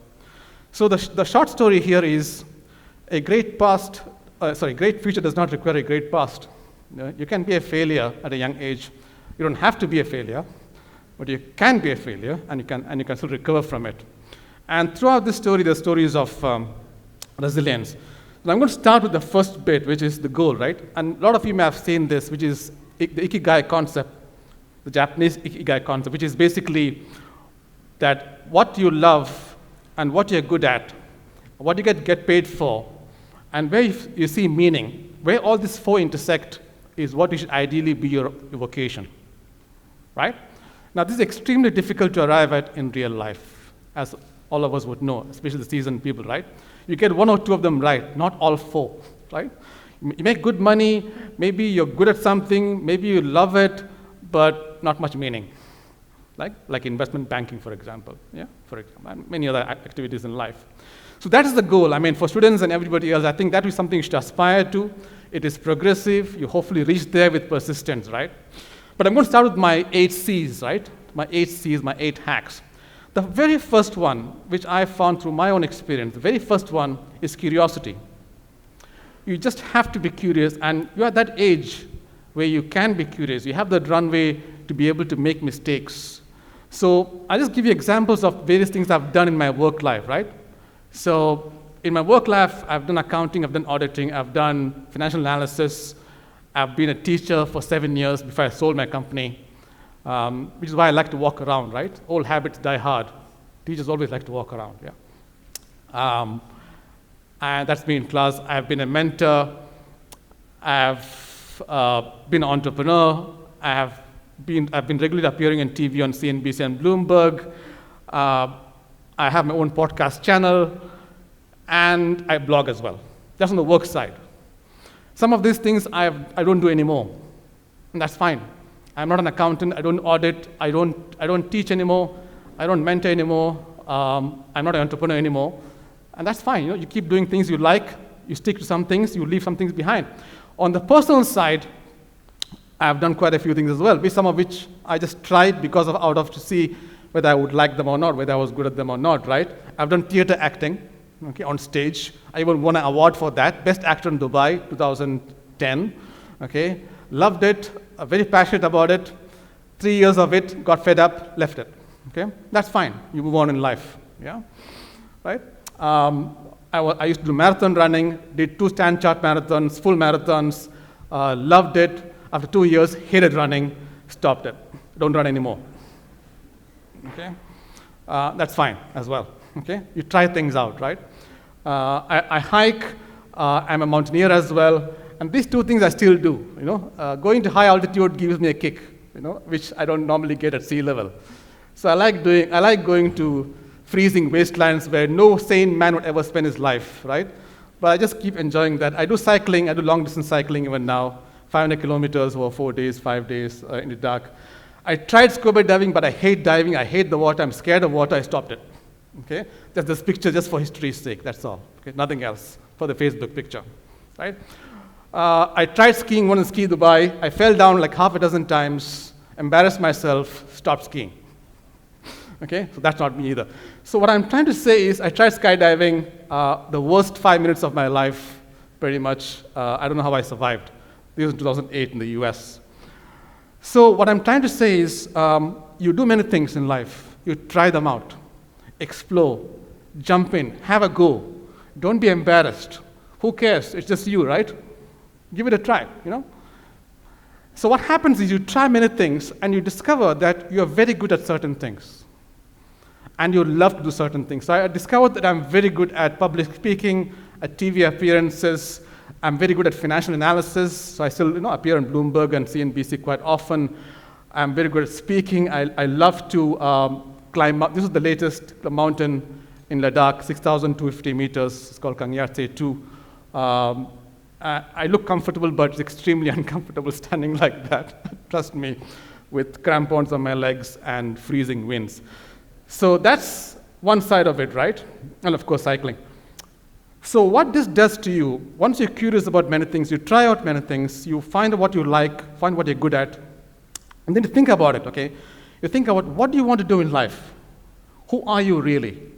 What's your values, right? Like Raphael said, what will you say hell no to or hell yes to? And at the age of I'm 53 right now. But when you're in your 40s, you start thinking about these things. But kids like yourself, you're in this fantastic, Raffles World Academy with this fantastic structure. You can think about it right now. Okay? What do you want to do in life? Who are you really? I found out at the age of 40, when I quit corporate life, that I wasn't meant to sit behind a desk and listen to somebody giving me instructions. I hate that.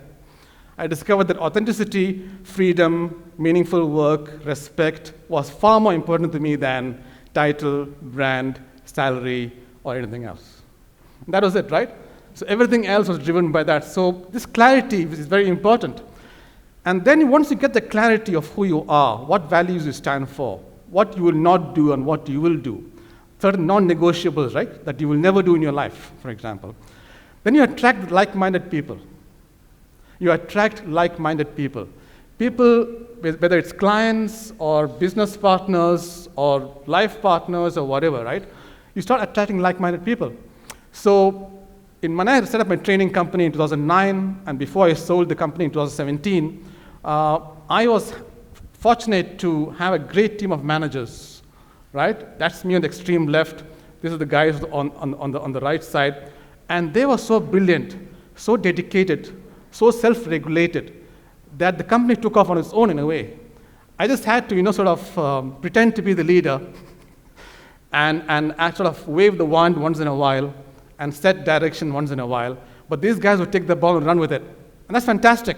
When you're the CEO of a company, there's nothing more motivating than seeing your team saying, what do we do today? You see that? What do we do today? How can you help us? Yes?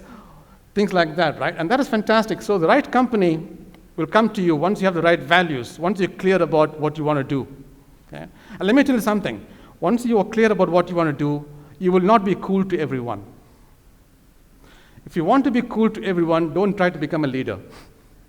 Okay, sell ice cream. Yeah, then it'll become popular. But if you become yourself, you will repel some people, you will attract some people, and that's perfectly cool. Okay? That's how you got to go swing with it. Just be okay with that, right? And then coming to resilience, one thing I discovered along the way is once you're competent in something, once you like to do something, once you enjoy doing something, once you're very good at something, then you really become committed to it because you see a long-term future in it.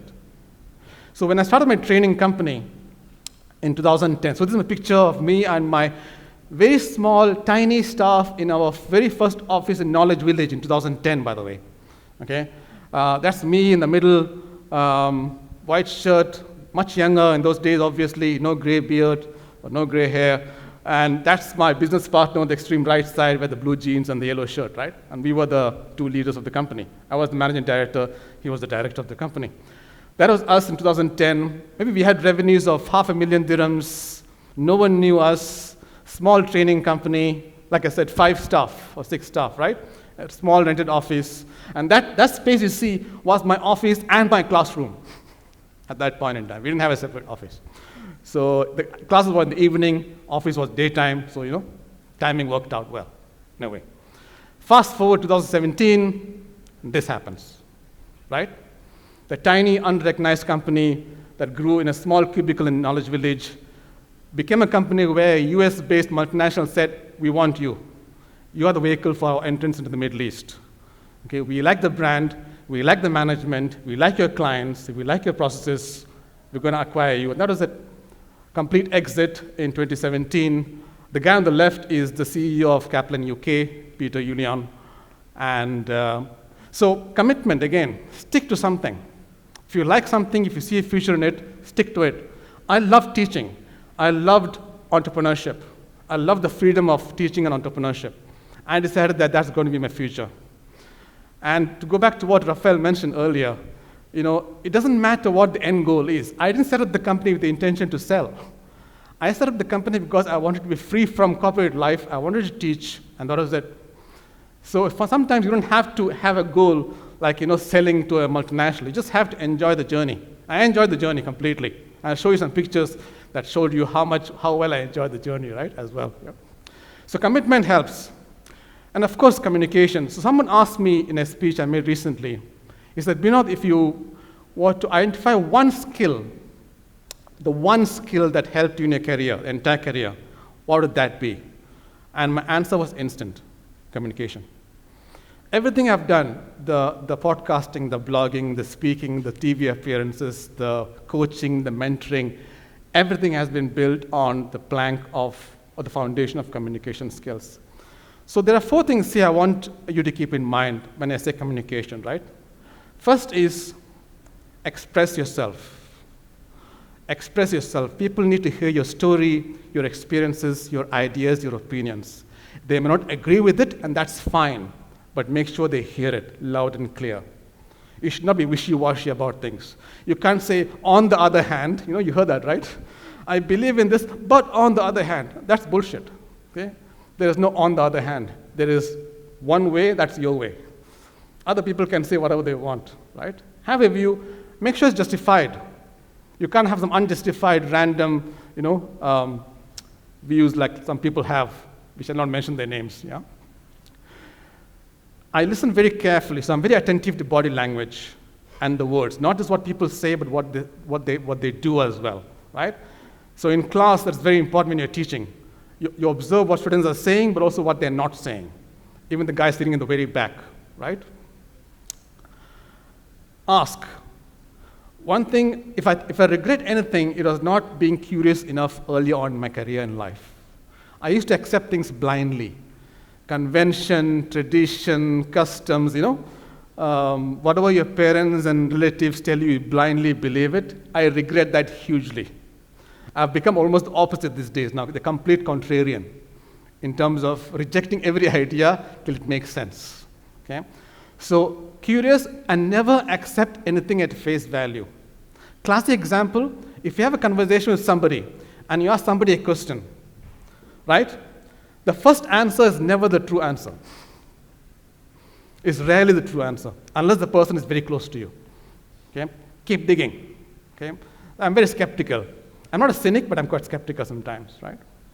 And finally, be open and upfront. A lot of people, especially leaders, have a mask, right? They have this mask that they feel they need to keep to show that they're superior, they are flawless, they're infallible, they know everything, which is again nonsense. No one knows everything. No one is infallible, as COVID clearly showed, okay? And as we are seeing right now around the world. But people like to pretend that they are like that. I'm never like that. I've never been like that.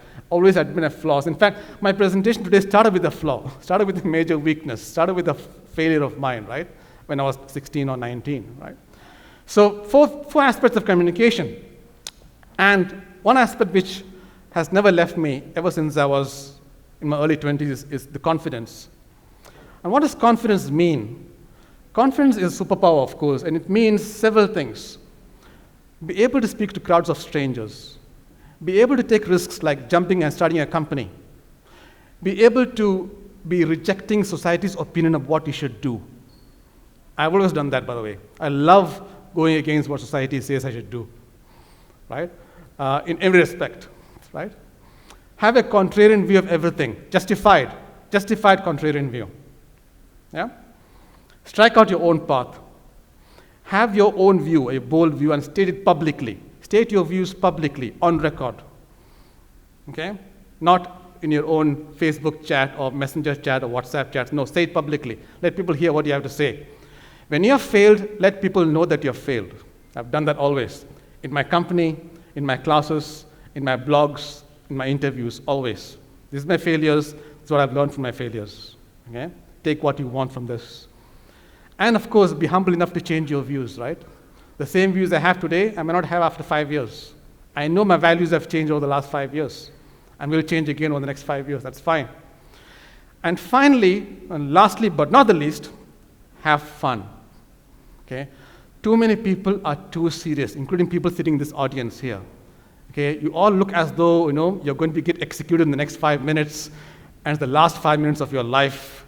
I know I'm steering between you and the rest break and the lunch and the tea break and the biological break and all other breaks. But relax, right? I think people are too serious. We need to take ourselves less seriously in life, right? So this is me with my students when we pass the exams. We have the Charter Award ceremony every year in some glitzy hotel in Abu Dhabi or Dubai. With my staff, the guys on my left and right are junior members. These are not directors. This is me as CEO in the middle. And the guys on the left and right are assistants.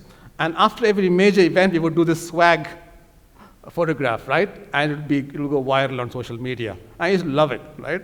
Very, very fun guys to hang out with, right? We used to have Halloween parties every year in the company. It was like mandatory. We must have Halloween parties. It must be different from last year's. Everyone should participate. Everyone should bring a mask. That's me in the middle, by the way, okay? In case you didn't recognize me. Like, that's the guy in the middle with the blood-stained white T-shirt. And I still have the mask with me at home, I think. The guys on the left and right are junior team members. Okay? Again, office, fun. The entire office shut down that day. No one works on Halloween, yeah? Or Diwali, for that matter. Yeah. Every time after we had the exams, this is June and December, the CFA exams, we used to go. This is the old place. I don't know if any of you recognize. This is Scarlett's at Emirates Towers, which no longer exists in that shape and form. It was fine. There used to be drinks, there used to be songs, music. We never used to discuss the exams or career or job. It was all about fun. Never talk about classrooms when you're having fun, right? And the hangout. And of course, the occasional certifications and charter award ceremonies. And of course, we always have fun, right? Put on a costume, go to the top of a freezing mountain on Christmas Day, and take a picture. This is me on top of Jebel Jais in Ras Al Khaimah in December 2022 with a couple of friends of mine. And I always have this Christmas costume in a backpack, so why not, right? So the right place, right time, right costume, so do it. Have fun. So basically to conclude, be curious, okay? Curiosity will drive you to develop passion. Get competent at things. Gain clarity, know yourself very well, know yourself. Attract the right people, the right company, okay? Develop confidence. Commit to a cause, okay? And celebrate. Very important to celebrate. I hope this is insightful to you, onwards and upwards. Open to questions now. Thank you. Thank you so much, Mr. Binod, for that personal experiences and how you celebrated and how life should be fun. And I understand that it's really important not just to work all the time, and it's sometimes important to take a step back and just live life to the fullest. We're now open to a Q&A session. Mr. Binod, I just wanted to ask you, like, among all the C's, how did you find your I? And I mean I by your own ikigai. My own? Ikigai. How did I find that? Trial and error. For the first many years of my life, I was simply following what I think society wanted me to do. Get educated, get a good job, brand, title, salary, good car, good house. Except marriage, I didn't get married. So I did everything else. I'm still single, by the way. So I did everything else, ticked all the boxes, kept everyone happy, yeah? But when I turned 40, that is when I had this eureka moment, sitting in my office in Bahrain, skyscraper, 40th floor, and saying, why am I here? Why am I here, Yes, executive director of finance, great salary, big company, public company, yeah? From the outside, it looks very glamorous. But stressful, political, corrupt environment. I wasn't learning anything new, and I still remember even now to this day. This happened in 2009, April, 14 years ago, almost 14 years ago. I was like, why am I doing this? I don't need the money. I have no obligations, no kids, no family, right? I live a ridiculously Spartan life. Even now I do. I don't need a fancy car or a fancy house. So why am I doing this? And that event pushed me to quit and set up my company. That was like a seminal event in my life. There are a couple of events like that in my life. That was the time when I discovered my values, and I said, enough is enough. Life is too short to have this bullshit life. Move on, do something meaningful. Yeah. I know it's a very long answer, but that's my journey. Yeah. Thank you. Thank you for the question. Thank you, Mr. Binod. Are there any other questions we have? There's one question, I think. Hi, good evening, everyone. I just wanted to ask you, we right now in the last 2-3 years have actually embarked on a journey to be an entrepreneur. Yes. Okay. Yeah. Hi. So I just saw that after building a brand, doing something so nice, you gave it away in maybe 7 years. Yes. how do you give away a baby that you make, that you build right from scratch with everything? I mean, isn't it, how does one do that? I'm just asking you how, on a personal level, how can you do? I've been asked this question quite a few times. Yeah, it was quite easy for me, really. Really? Yes. Wow. I didn't have a second thought.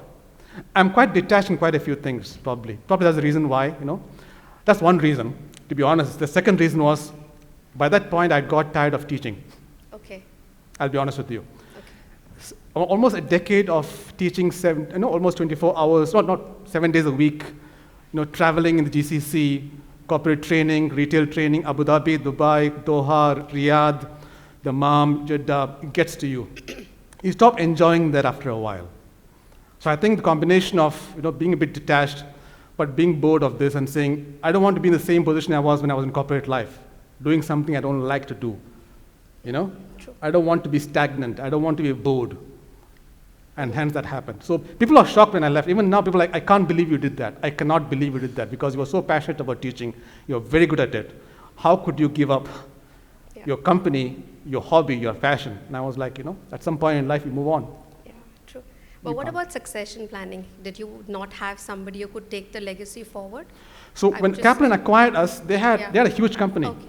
Yeah, It's of course. a multinational, right? So they had executives all over the place who basically came in and took over. Okay. Yeah. Perfect. Thanks. Thank you. Yeah, pleasure.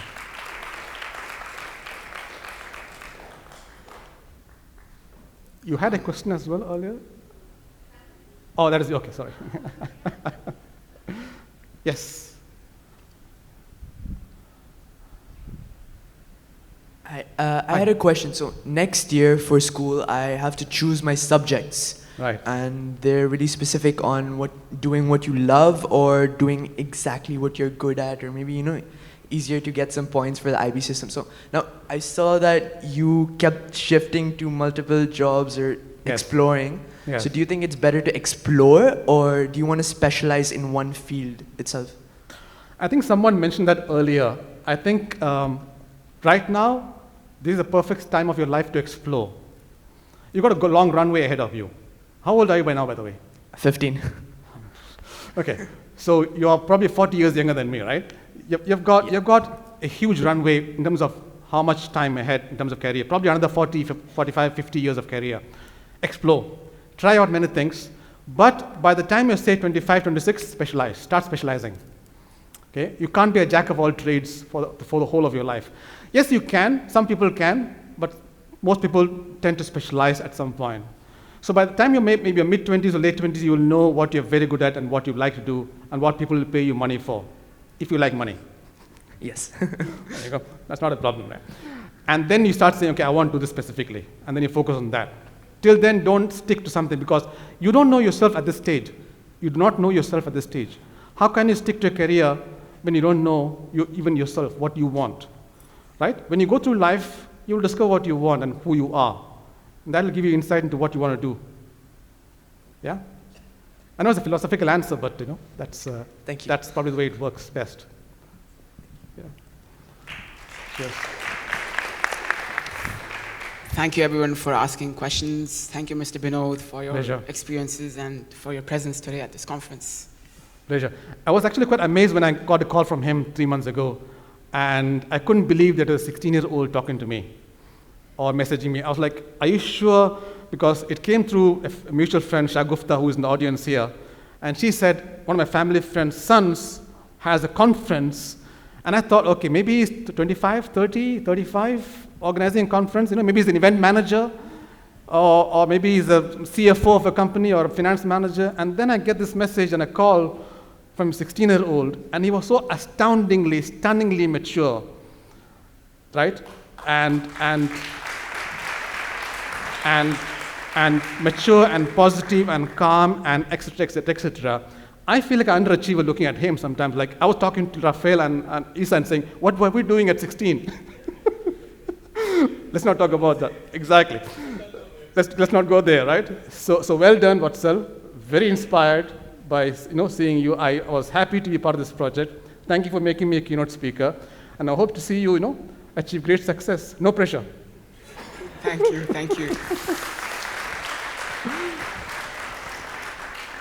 Thank you so much. I think all my speakers were very, very appreciative and supportive, and whatever possible, the keynotes, it's only possible because of the very helpful speakers, and they coordinated with me, and they had faith in me that I can make this possible.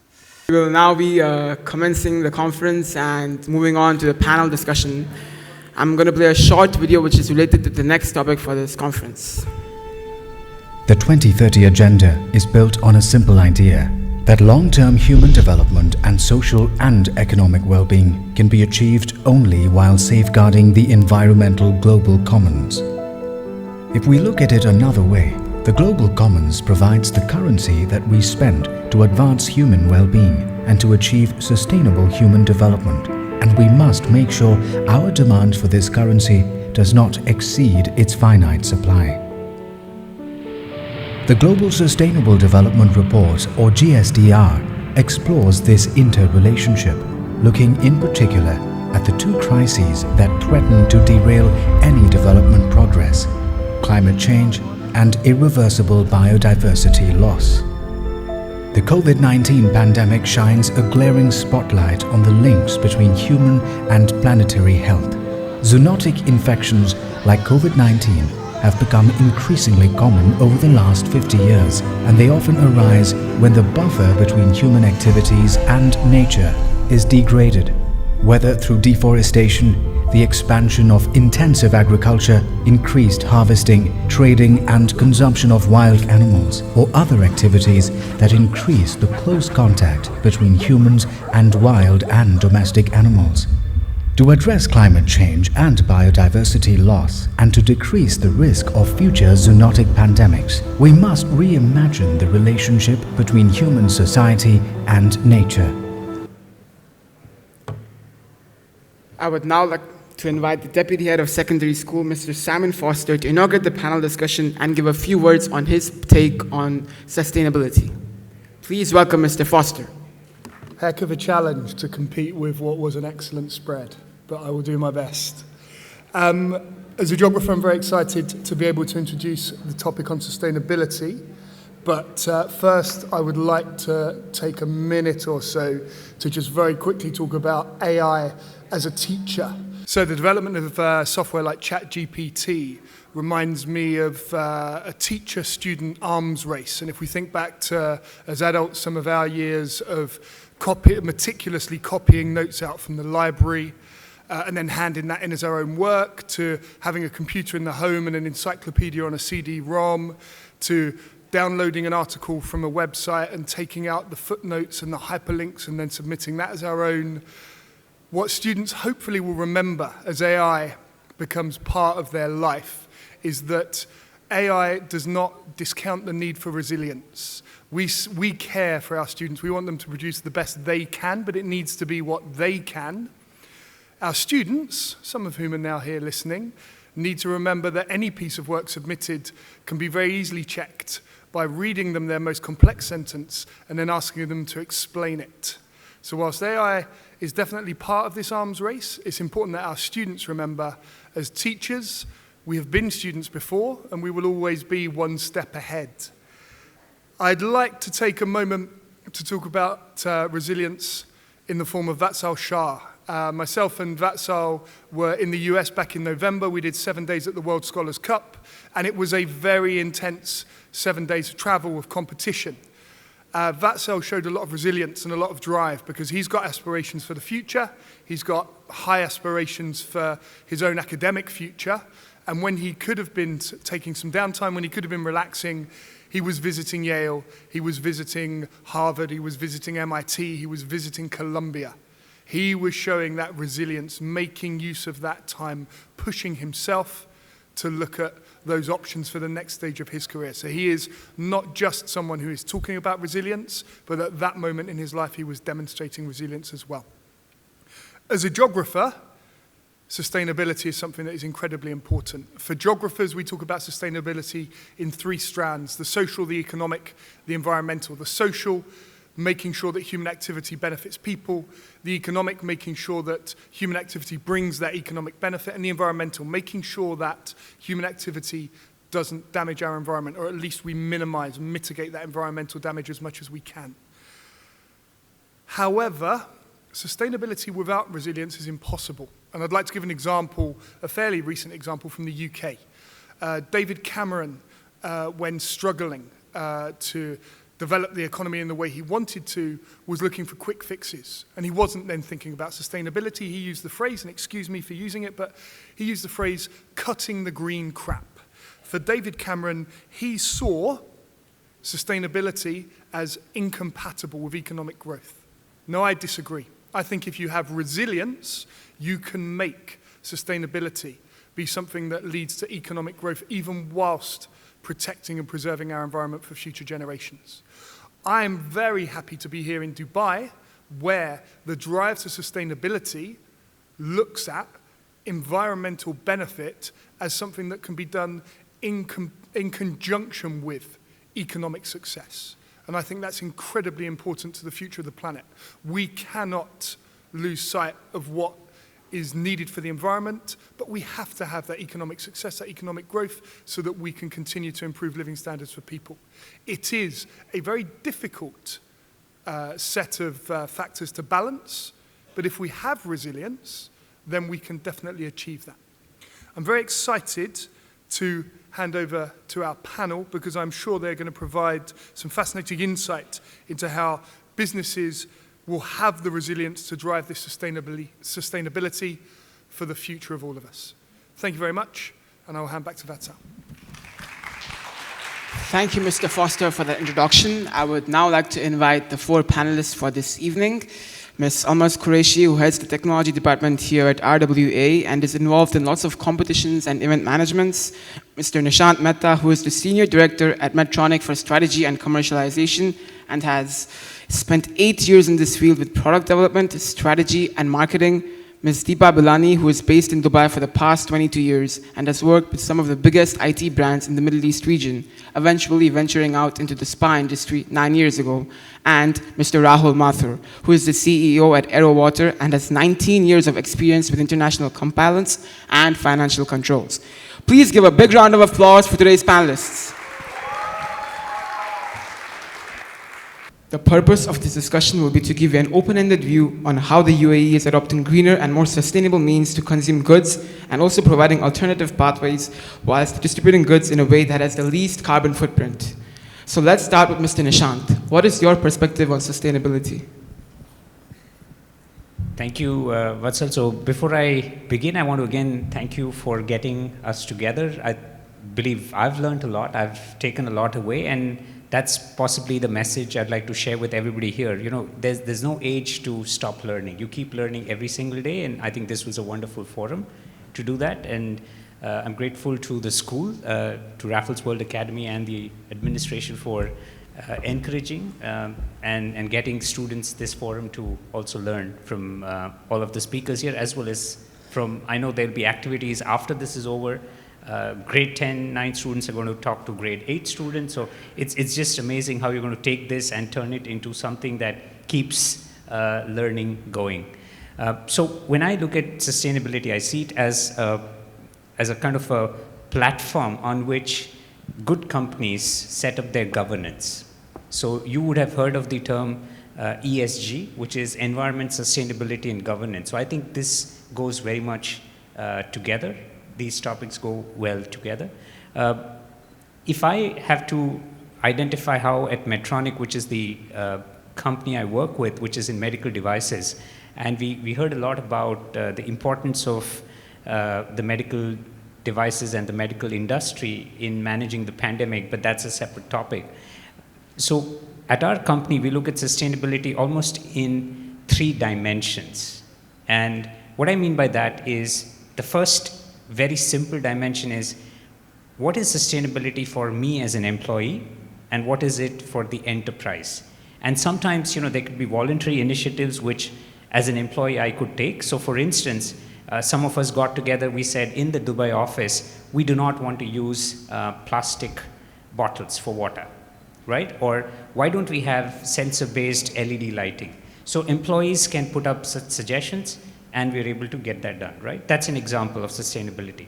But there could be enterprise-level initiatives which would look at, for instance, the EMEA, the Europe, Middle East, Africa head office is in Switzerland, in a place called Tolochenaz. That office is operated by hydrothermal energy. So it's next to Lake Zurich. And there's a current in the water because of the temperature differences between the upper layer and the lower layer. And you can actually harness this. And as an employee, I would never be able to go after that. But as an enterprise, we could do that, right? So there are initiatives or what you do on sustainability at an enterprise level and at an employee level. I think the second dimension is when you look at resources, you start to look at water, you look at power, you look at waste. A lot of medical products, once they finish their intended use, or let's say, for instance, they have not performed well, they have to be returned and they have to be safely disposed. So there's quite a lot of care being taken on how do you dispose of either faulty devices or devices that have returned, right? So there's, you could say, resource level measures for sustainability. And I think the third paradigm is around what are the rules, the guidelines. There's international standards, there's green design, there's things like that which you can leverage. So I would just say, for me, sustainability is science, but it's something which is very close to us. It's something you can practice. And whichever of the three, you're an academic, you might connect with these standards. You're an individual, you look at it that way. You're an expert on resources, you can look at it that way. But all of us, I think, can collectively address the topic. Yeah. Thanks. Coming to Ms. Almas, what is your take on sustainability? First of all, Vatsal, I'm very, very emotional sitting over here because I remember the grade 6 Vatsal and the very confident, matured Vatsal conducting a panel discussion, so kudos to you. And now coming back to your question, I will actually go back to my own childhood. I come from a very small town in India. However, that small town is the home for the largest steel plant in Asia. So, of course, as being the largest steel plant, there is a lot of pollution and everything around. But what I have seen in my childhood, that we were a community which was very, very thriving, very happy, and you could see that there was a lot of course, because of these, the community was resilient and a very healthy society. Okay, and if I look back, and that why was that? So what Mr. Foster just now said, that as a geographer, that there are three things, right, where you look into. And those were the three important factors: environment health, economic vitality, and social equity. Even though being a very small town, these factors were taken into account. And that's where the sustainability, what it means to me. That where the society is thriving, healthy, and where we leave it for the generations to come. Because right now, our generation is the one who has done all the damage what we can do to the world and to the climate. And we are leaving that to your generation or to the Gen Zs to actually handle it. And that's where my role as a teacher comes in, and that's where the sustainability factor which comes in the education sector. It's not only about following with the rules which are over here, like, okay, no plastic cups or similar things like these. But the most important thing is to have our students get that awareness and get that feeling within themselves that what can they do for the society? What are the factors which they should be looking for and how they can make a change? And that's where we are going to be making with a sustainable world. And that's where the education sector, or how as an educator, the role comes in. And that's how I define the sustainability. Ms. Steepa, how do you think businesses in Dubai are trying to reach the net zero goal? So, first of all, thank you, Vatsal, for having me here. It's a brilliant conference that you've organized. Kudos to you. And so businesses, for example, we heard Mr. Neeraj saying he outlined a lot of initiatives that a bigger group like Apparel Group is taking. That is pretty much what every business should be doing. We do have a responsibility to the future generation. We do need to adopt sustainable practices. As a spa owner or as a spa consultant, what I advise hotels at the time of building or the spas, say for example landscaping, you need not have plants that need high water. You should be, if we adapt to say drought resistant plants that uses less water. You have low flow overhead shower filters that saves a lot of water. You use biodegradable sheets or something, because unfortunately that's the kind of business that you can't reuse certain items. But again, you can change the quality of stuff that you use. And consumers, I believe, when you educate them about what you're doing, like I wouldn't mind paying 10-15 dirhams extra in 6th Street because I know they adopt sustainable practices. Their packaging is a certain way, their stores are built a certain way. They do adopt sustainable practices. So I think customers these days do not mind spending. So businesses do have a definite responsibility of adopting these practices. Like you could easily offset your carbon footprint by planting more trees, educating your employees why you're using reusable cups, why you're using ceramic cups instead of plastic cups. I think it should be all over the organization, or using solar panels, renewable energy, invest in businesses that use sustainable resources. These are all the things that businesses I've seen in Dubai doing. And I think we live in a country wherein the rulers have a very clear vision. So all we need to do as business owners is just follow that.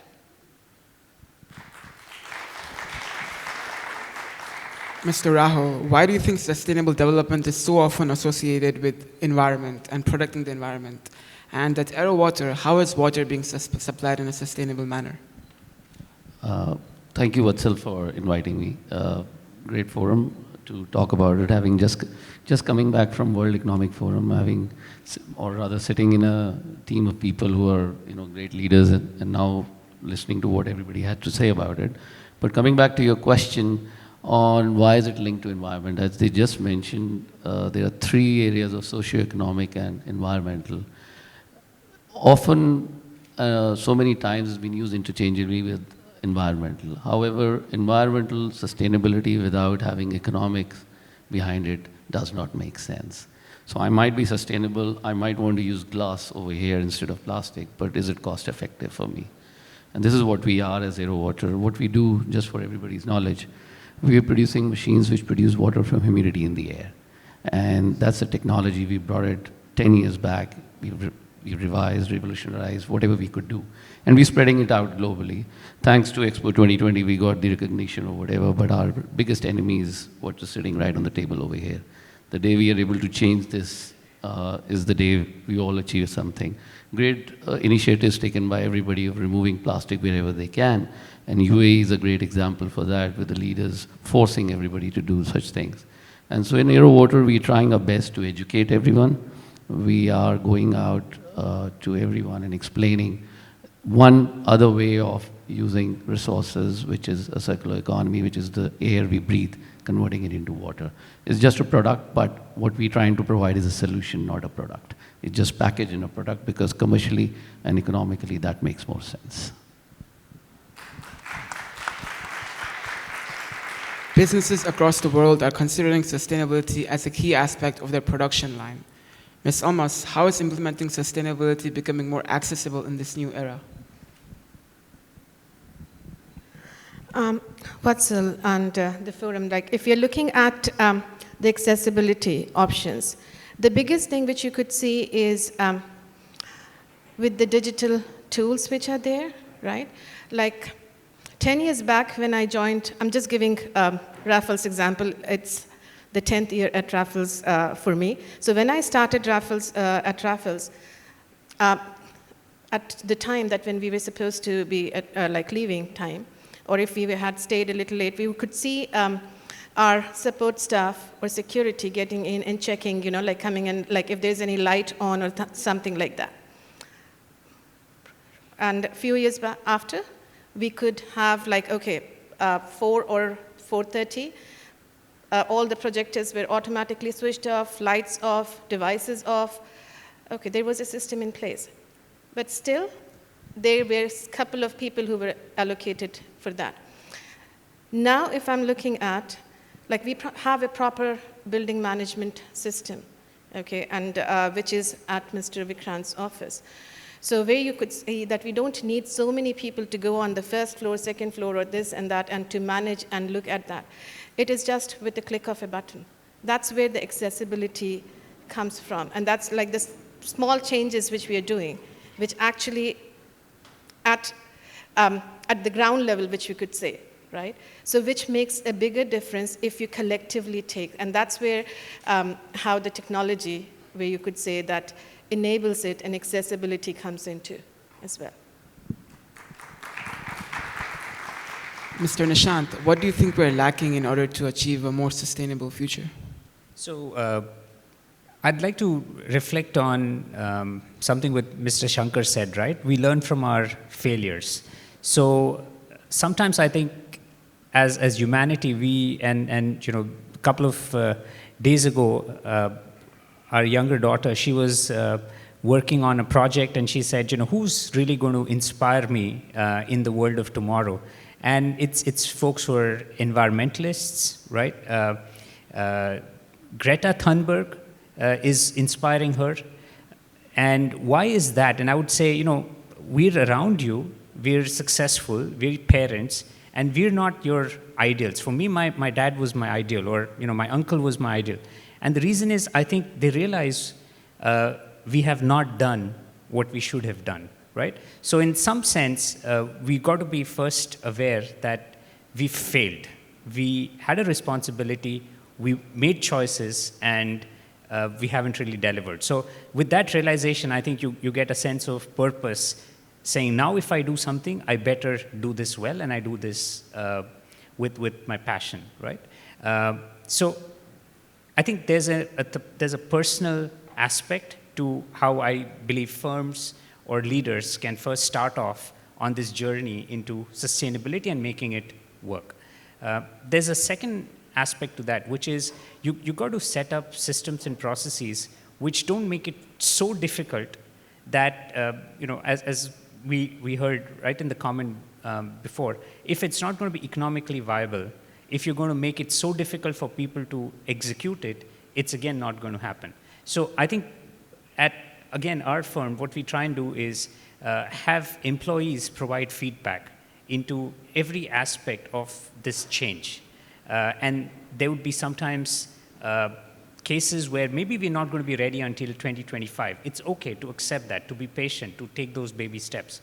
And some cases we will, for instance, and I'll give you an example of the pandemic, our consumption of packaging material went up quite disproportionately, right? And we realized that people are going to be very much aware now about single use. For a long time, we wanted to try and get our healthcare professionals to prefer single use because it minimizes infection risk. But then that's expensive. So a lot of hospitals will reuse devices which are actually labeled as single use. With the pandemic, there's awareness everywhere that you should not reuse. There's a risk of infection. But at the same time, when I, as the person from the industry, look at it, I realize I'm actually going to create another bigger problem, which is I'm going to have a lot more packaging material needed. I'm going to need more plastics going into a lot of our raw materials. So how do I offset that? How do I really figure out a way? So then as a company, we'd say, let's go partner with 3M, right? Let's go partner with DuPont. Maybe there is a way to find more sustainable packaging material, more sustainable, for example, polymers that we can work with. So the summary of this piece is you've got to work through systems and processes, work with partners. You can't solve the problems yourself. The ecosystem will help you solve. And as long as you have that awareness and the passion to go after it and let's get it done right. If it takes time, that's fine, but we're going to get it done right. So I think that's where I would say we've learned about our, or that's been learnings from our sustainability journey.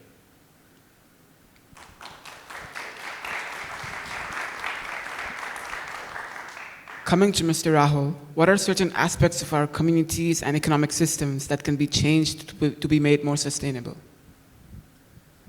Well, when you had asked that question earlier to me, it's a difficult question, but from my perspective, the economic systems are like three kinds.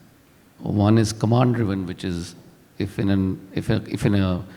a country or say a communist country, where it's mostly driven by the government. Or the second kind of ecosystem, or rather the economic system, is to do with the market system, which is based on demand and supply, and then the private businesses and the public or the government drives the businesses. And the third is the mix, which is most of the countries are in that. My view, mostly as an entrepreneur, is that most of the countries where you see good technologies coming up, the government tries to pick it up, and they want to pick it up and want to do it. And that's where the real problem starts. Because government has to drive policies and other infrastructure related stuff, while private businesses have to run their own businesses in a free manner. And this is where a challenge we are not a very large organization, but this is where the challenges are, and that is where the change has to happen. And this change is what is called sustainable change. And the thought process has to change from the government side. You don't have to pick up everything, which is a great private business is doing it. So if there is an EV vehicle, government has to do it, but we have to create policies around it rather than picking it up and doing the business themselves, or give the chance to the private people to run the business as well. The part of the second question was around communities. We're all doing our best in some of the initiatives you've spoken about. My family is doing it, everybody's doing it, like separating garbages and stuff like that, less use of plastic, and then the policies of the government come up. So I'll give you an example in our case. The government is coming up with a guideline of removing plastic bottles from the hotels.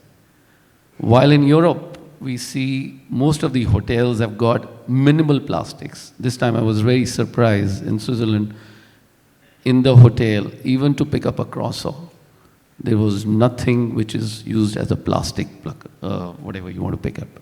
There was a wooden, even though even the trees were used or whatever, but there was nothing plastic in the room. I couldn't find it. Of course, few things cannot be lived without plastics. But when I come to Middle East, look at the hotels. 200, 300 rooms, plastic bottles in the room, thrown away, landfills, land in water. What are we doing about it? Of course, spending more money. So there's a lot of work being done behind it, but the communities are becoming more aware. They're bringing out changes, and hopefully, in our lifetime, we're going to see more changes. Of course, UAE is one of the top leaders who are doing it with COP28 coming this year. There's a lot more guidelines are going to come up as well. So we see a lot of change coming up, and that's part of the sustainability, I believe. After the pandemic, the work requirements have seen drastic changes. According to International Labour Organization, around 23 million jobs were lost. Not only that, but as the fourth industrial revolution continues, there will be yet another shift in the workforce in 2035. Mr. Nishant, how do you manage the workforce at Medtronic, and how are you doing so to achieve maximum productivity? So this reminds me of the story, right, where I think there's a Greek mythical hero who's been told to carry water, or maybe stone. I forget exactly. I think it was like a boulder or stone, and this person has to kind of take it all the way uphill, but then always the stone rolls back downhill, and then you once again start. So when I talk about how do we really inspire workforce? How do you retain workforce? How do you sometimes when there's a down cycle, you also have to become efficient in your structure. So there's different aspects which come into play. I think one is we've always got to be the best trained team in the industry. So if we take the example of the medical devices industry, it's definitely all about science. It's about evidence. It's going to be about customer experience. So do we have the best trained team members? And I think you set the bar, and sometimes you have to invest ahead of the curve, but that's how you're going to eventually get your financial rewards. So we invest a lot in making sure we have the best trained team. At the same time, what you realize is something that worked 5 years ago doesn't work anymore. So there would be competencies that are also changing.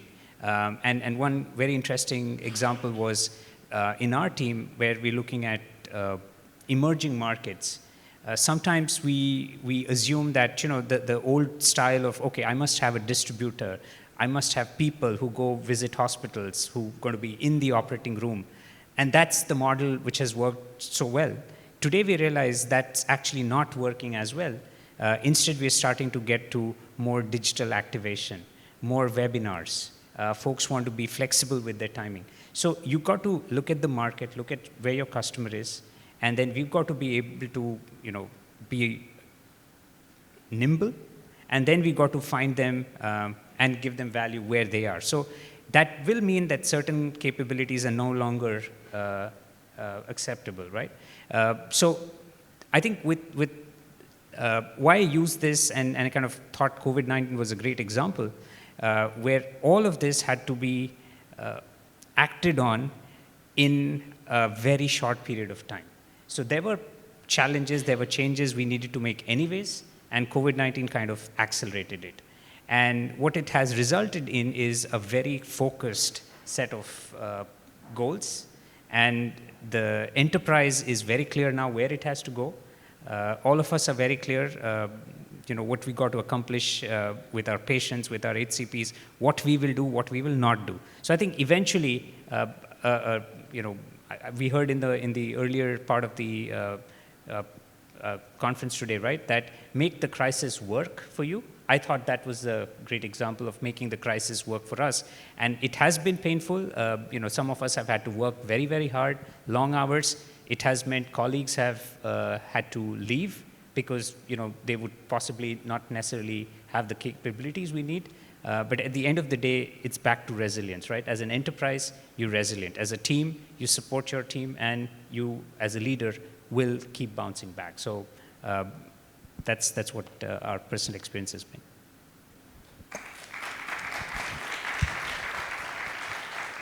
With rising technology, lots of jobs are becoming redundant. The effects of these are not seen much in Dubai, but are seen in other developing countries, such as manufacturing industries. Ms. Deepa, what do you think would be the approach toward managing such a dilemma? It is a very complex dilemma that we do face.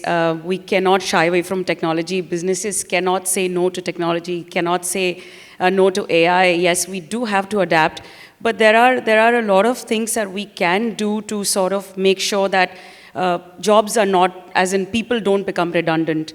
One of the things, like you mentioned, the way to go about is to upskill and reskill. So your workforce, you need to make sure that they are up to the mark. Probably, not make them leave their jobs, but make them use new technology, make them learn something new, and use them in your workforce. Also, this interaction, like AI can never replace teachers. So there are certain professions, or AI cannot recreate the beauty of a Mona Lisa. So these are some of the things that technology can never replace. Arts, teaching, healthcare. You would never trust a machine with your body completely. You would still need a doctor to talk to. So these are some of the professions that schools, universities, colleges, educational institutions should sort of promote. Wherever we see creativity I don't think any technology can replace that. Plus supporting sustainable businesses, supporting entrepreneurship. So the more businesses you open, the more people you're going to hire. Definitely schools, again, universities should promote entrepreneurship over just taking a 9-to-5 job or a 9-to-6 job. So these are some of the things that can lead to jobs which are less vulnerable to redundancy, And I think as businesses or as institutions, as a society, that is our duty. And that is probably a way where we can sort of save our workforces. Based on your answer, I want to ask a follow-up question to Ms. Almas. What do you think is the step forward toward employment opportunities that are in favor of employees, and how they can use the knowledge of working with technologies to get a job? Okay, so when we are looking at employers and knowledge industry, is that what you're trying to ask as well? So for that, I think so on this side are my lovely students, okay? And I am a learner, which I will always be all my life, right?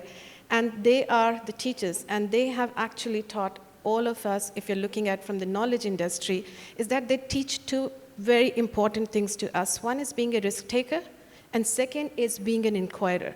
That's what like my teachers who are sitting on this side have actually taught me, right? And that's where the knowledge industry comes in. So as we say, and we have heard about like, yes, AI cannot replace it, or AI cannot, but yes, it is also a fact that AI is powerful, it is going to be there, and there is no way that we can run away from it. But the fundamental thing which we have to think about it is that the NLP which it is working on is based on us humans. The expert base is eventually the human. So whatever we do when it comes in terms of automation and with the knowledge industry, that's where the link is. So as being from the knowledge industry, so we are not scared or afraid of these technologies. But what we are doing is that the next generation which is coming up, we are preparing them as well how to tackle those and how to handle those as well. So for that, we also have to be risk takers. So I have tried ChatGPT myself, and it was a reporting time a few weeks back. And I thought, okay, I'll save my time. I'll go on to ChatGPT and I'll write all the report comments. And then I realized, if I put all the data over there, am I not compromising my students' information over there? Because there is no clause over there about privacy in the ChatGPT. And that's where I have to step back. I just gave a generic one, and what I figured out was that it gave me all the comments as same. Whether a child is getting a 0 or whether a child is getting a 7, it was all fabulous, fabulous, fabulous. So that's where the AI thing comes up, is that it needs training. It needs the kind of right questions to be asked. ChatGPT will only work if you're asking the right question. If I would have phrased it better in a way that write a report comment for a student who has this, it would probably have given me a better comment, right? But that's where, so that knowledge industry, so when it comes with automation, so we are actually preparing our students to tackle those and as well to bridge that gap as well over there so that these students are prepared not only in terms of, and I'm saying with, not in terms of technology, in terms of coding and things like that, but also in terms of how we can handle that change and how we can handle the disruption. And that's where, like when it comes with the automation, it is actually kind of a bit helpful for the knowledge industry rather than as where we could take it as something to be scared of.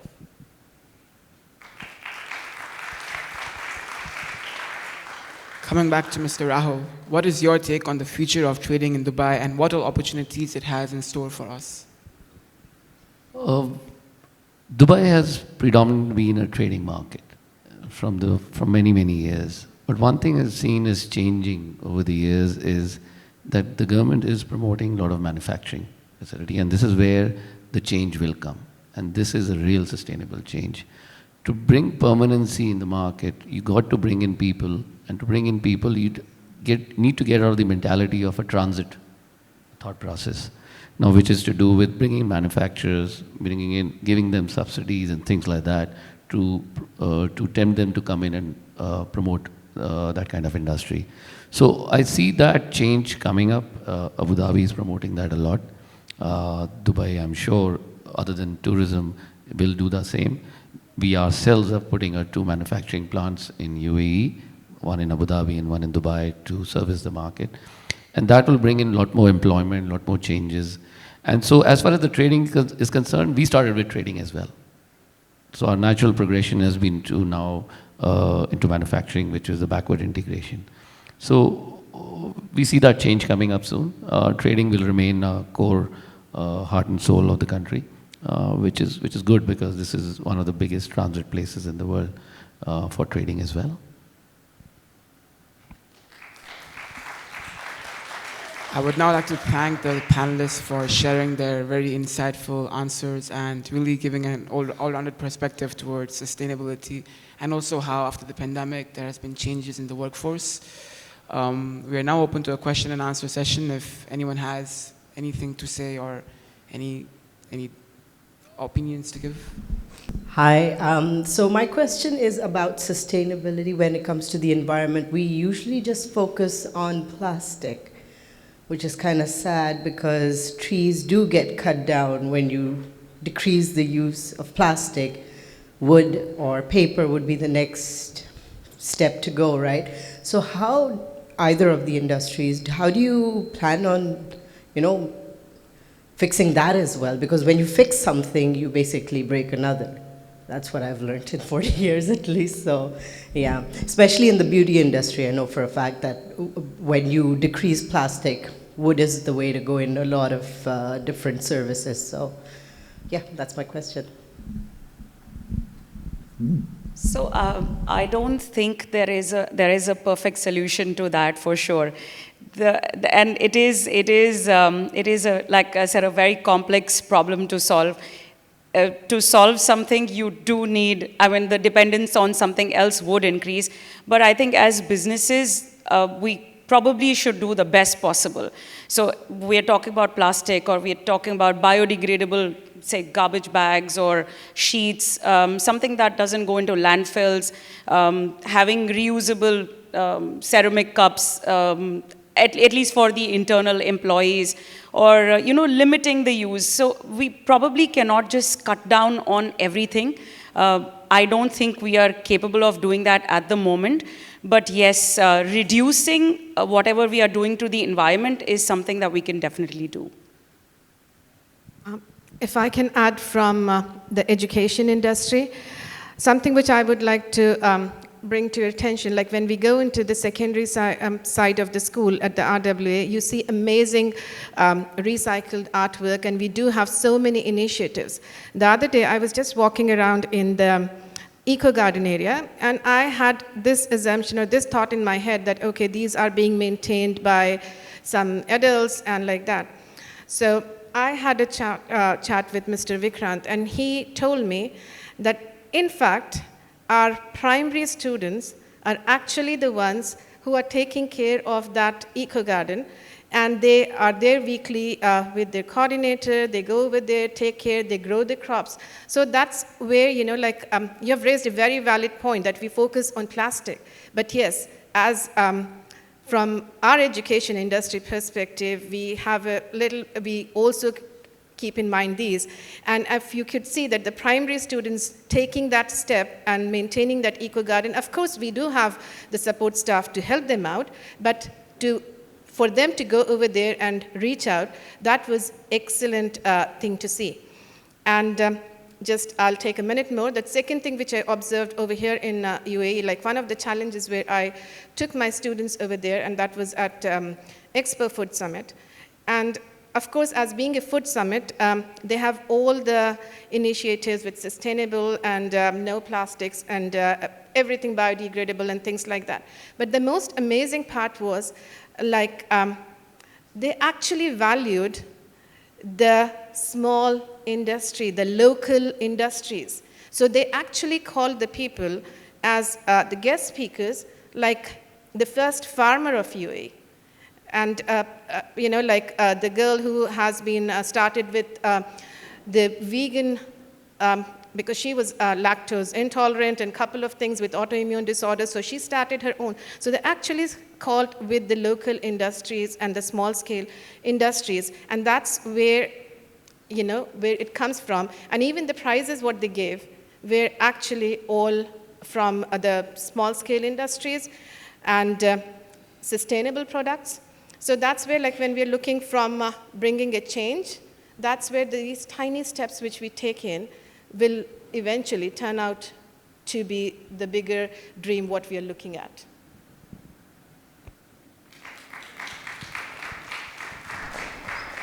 Just one sentence, I would say, while it's a very valid question, maybe what we consider is, okay,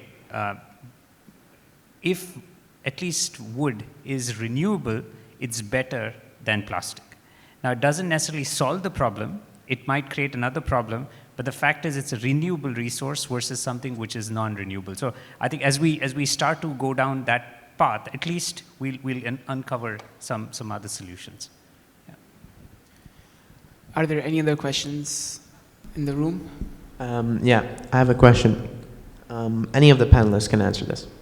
So we've talked about being more sustainable and being more green, but of course, not everything goes according to plan. There's sacrifices you have to make, or certain values a leader must have in order to get into that mindset. You know what? I'm going to make a difference in the world. I'm going to get my business on this path to being more green. Helping to sort of fix the world. So my question is, what kind of values or what kind of mindset should a leader have in order to move towards that sustainable business plan?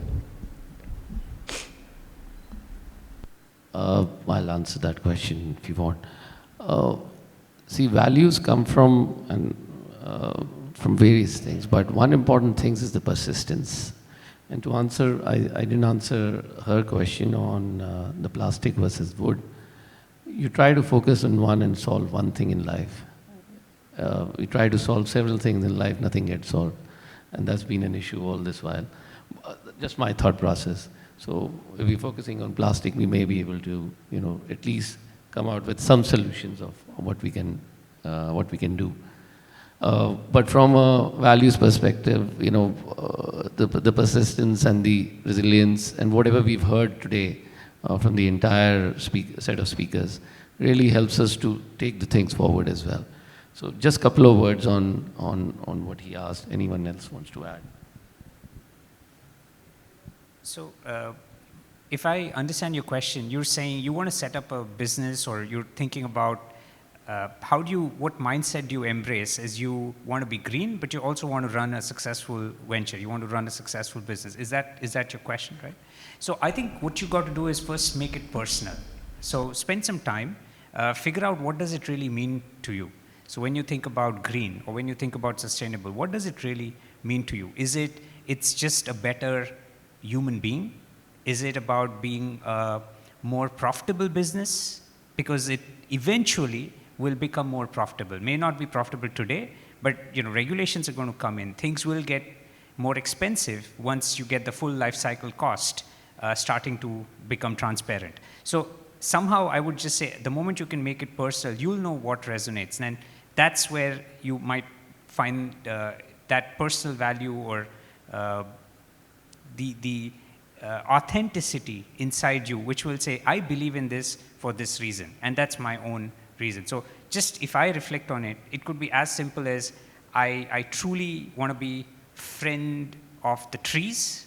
I want to minimize how many trees get cut down, and anything I do in my work, I'm going to try and be conscious of that. It could be as simple and small like that, and then maybe it opens doors to a more expanded journey. Yeah, and to add to that, having values, of course, is great, but also you need to translate that, you need to integrate that into your daily business practices, plus talk to your employees. So raising awareness of your values within your company, whatever business you have, will be the key to sort of setting up, a successful model. So you may have these values that, yes, I want a greener planet, I want to do something for UAE or for the world and for a better future generation. But again, these values need to be integrated into smaller business practices every day. And you need to educate and keep, making your employees or your colleagues aware of that. I think that is where then you lead your values to a successful model. Any other questions? I have one question. any panelist can answer this. Is there a specific mindset or skill that a leader needs to have to survive all the hard times that a business will go through? Well, I would love to answer that. That's an easy answer. Never say die. Because you'll fail. We've heard this all this evening. You will fail. You'll fall again. You have to rise again. And you have to be persistent. It's not that I can just tell you about my personal example, having worked all my life as an employee under various companies, found a solution which I believed, as you said, you got to believe in that solution, and coming out of it, it wasn't successful on the day one. It has been there for over years, but bringing it over here, explaining to people, thousands of people, conceptually explaining them, no revenue, but keep on doing it again and again and again, till the time you find that small window of success or an opportunity of people appreciating you. And that's what the silver lining is. So persistence and passion for doing whatever you're doing, keep on doing it again and again. And that's just my take. Yeah, I would love to add on that. So again, taking from a very personal example, I'm a spa operator, and COVID sort of shut our business down completely. For 6 months, zero income, only expenses. And every day was a learning that what can I do? How do I come out of this? And when we start, I'm going to be starting from a negative balance. I am not starting from zero, I'm starting from minus. So the only thing that sort of kept me going is the belief in this industry that yes, this industry is going to work. I do believe Dubai is going to bounce back. Hospitality is going to be up and running. Spas are going to be up and running. The moment the vaccines got rolled out, that's exactly what happened. And the other thing is I found out a different way to sort of spin off from there. So instead of just running and operating spas, I used my entire experience to become a consultant and to help people operate and run spas. So I think it's just having a really, really thick skin to sort of go through whatever the situation may be. Thank you so much, Ms. Deepa and Mr. Rahul, for answering that question. And I would like to thank everyone for asking questions, and thank you to the panelists for taking out time and giving a very insightful discussion which will be motivating for our students and also for the audience. Thank you once again for coming and taking our time.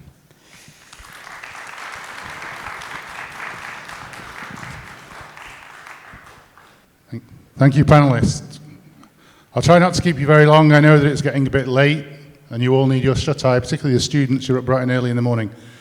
I hope you enjoyed the conference, and rather than labour the point, I'd once more like to thank Vatsal for the efforts he's put in. If you could give him a round of applause.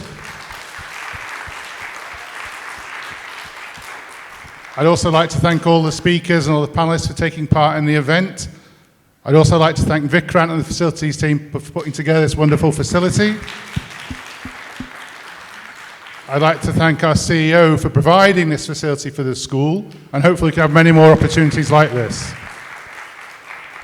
And I think we've got some small gifts and tokens of appreciation, Vatsal? Yeah. What might be easier is if we could line the people up at the front. If the panelists would come to the front of the stage, I'll come down, then we can distribute them. I think some people have already gone, but we did thank them, I promise. So we'll quickly bring the bags. If you could come to the front, and we'll bring the bags forwards for you. Thank you very much.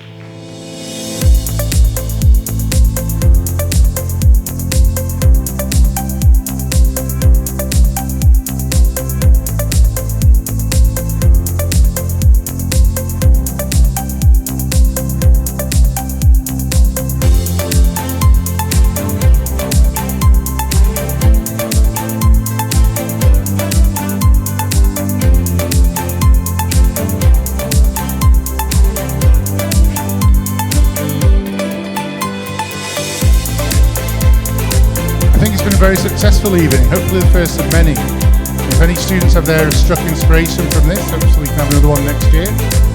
But with that, I'll bring proceedings to a close. Thank you panelists, thank you Mr. Jani, thank you Vatsal, thank you all the student volunteers. See you bright and early in the morning. Thank you.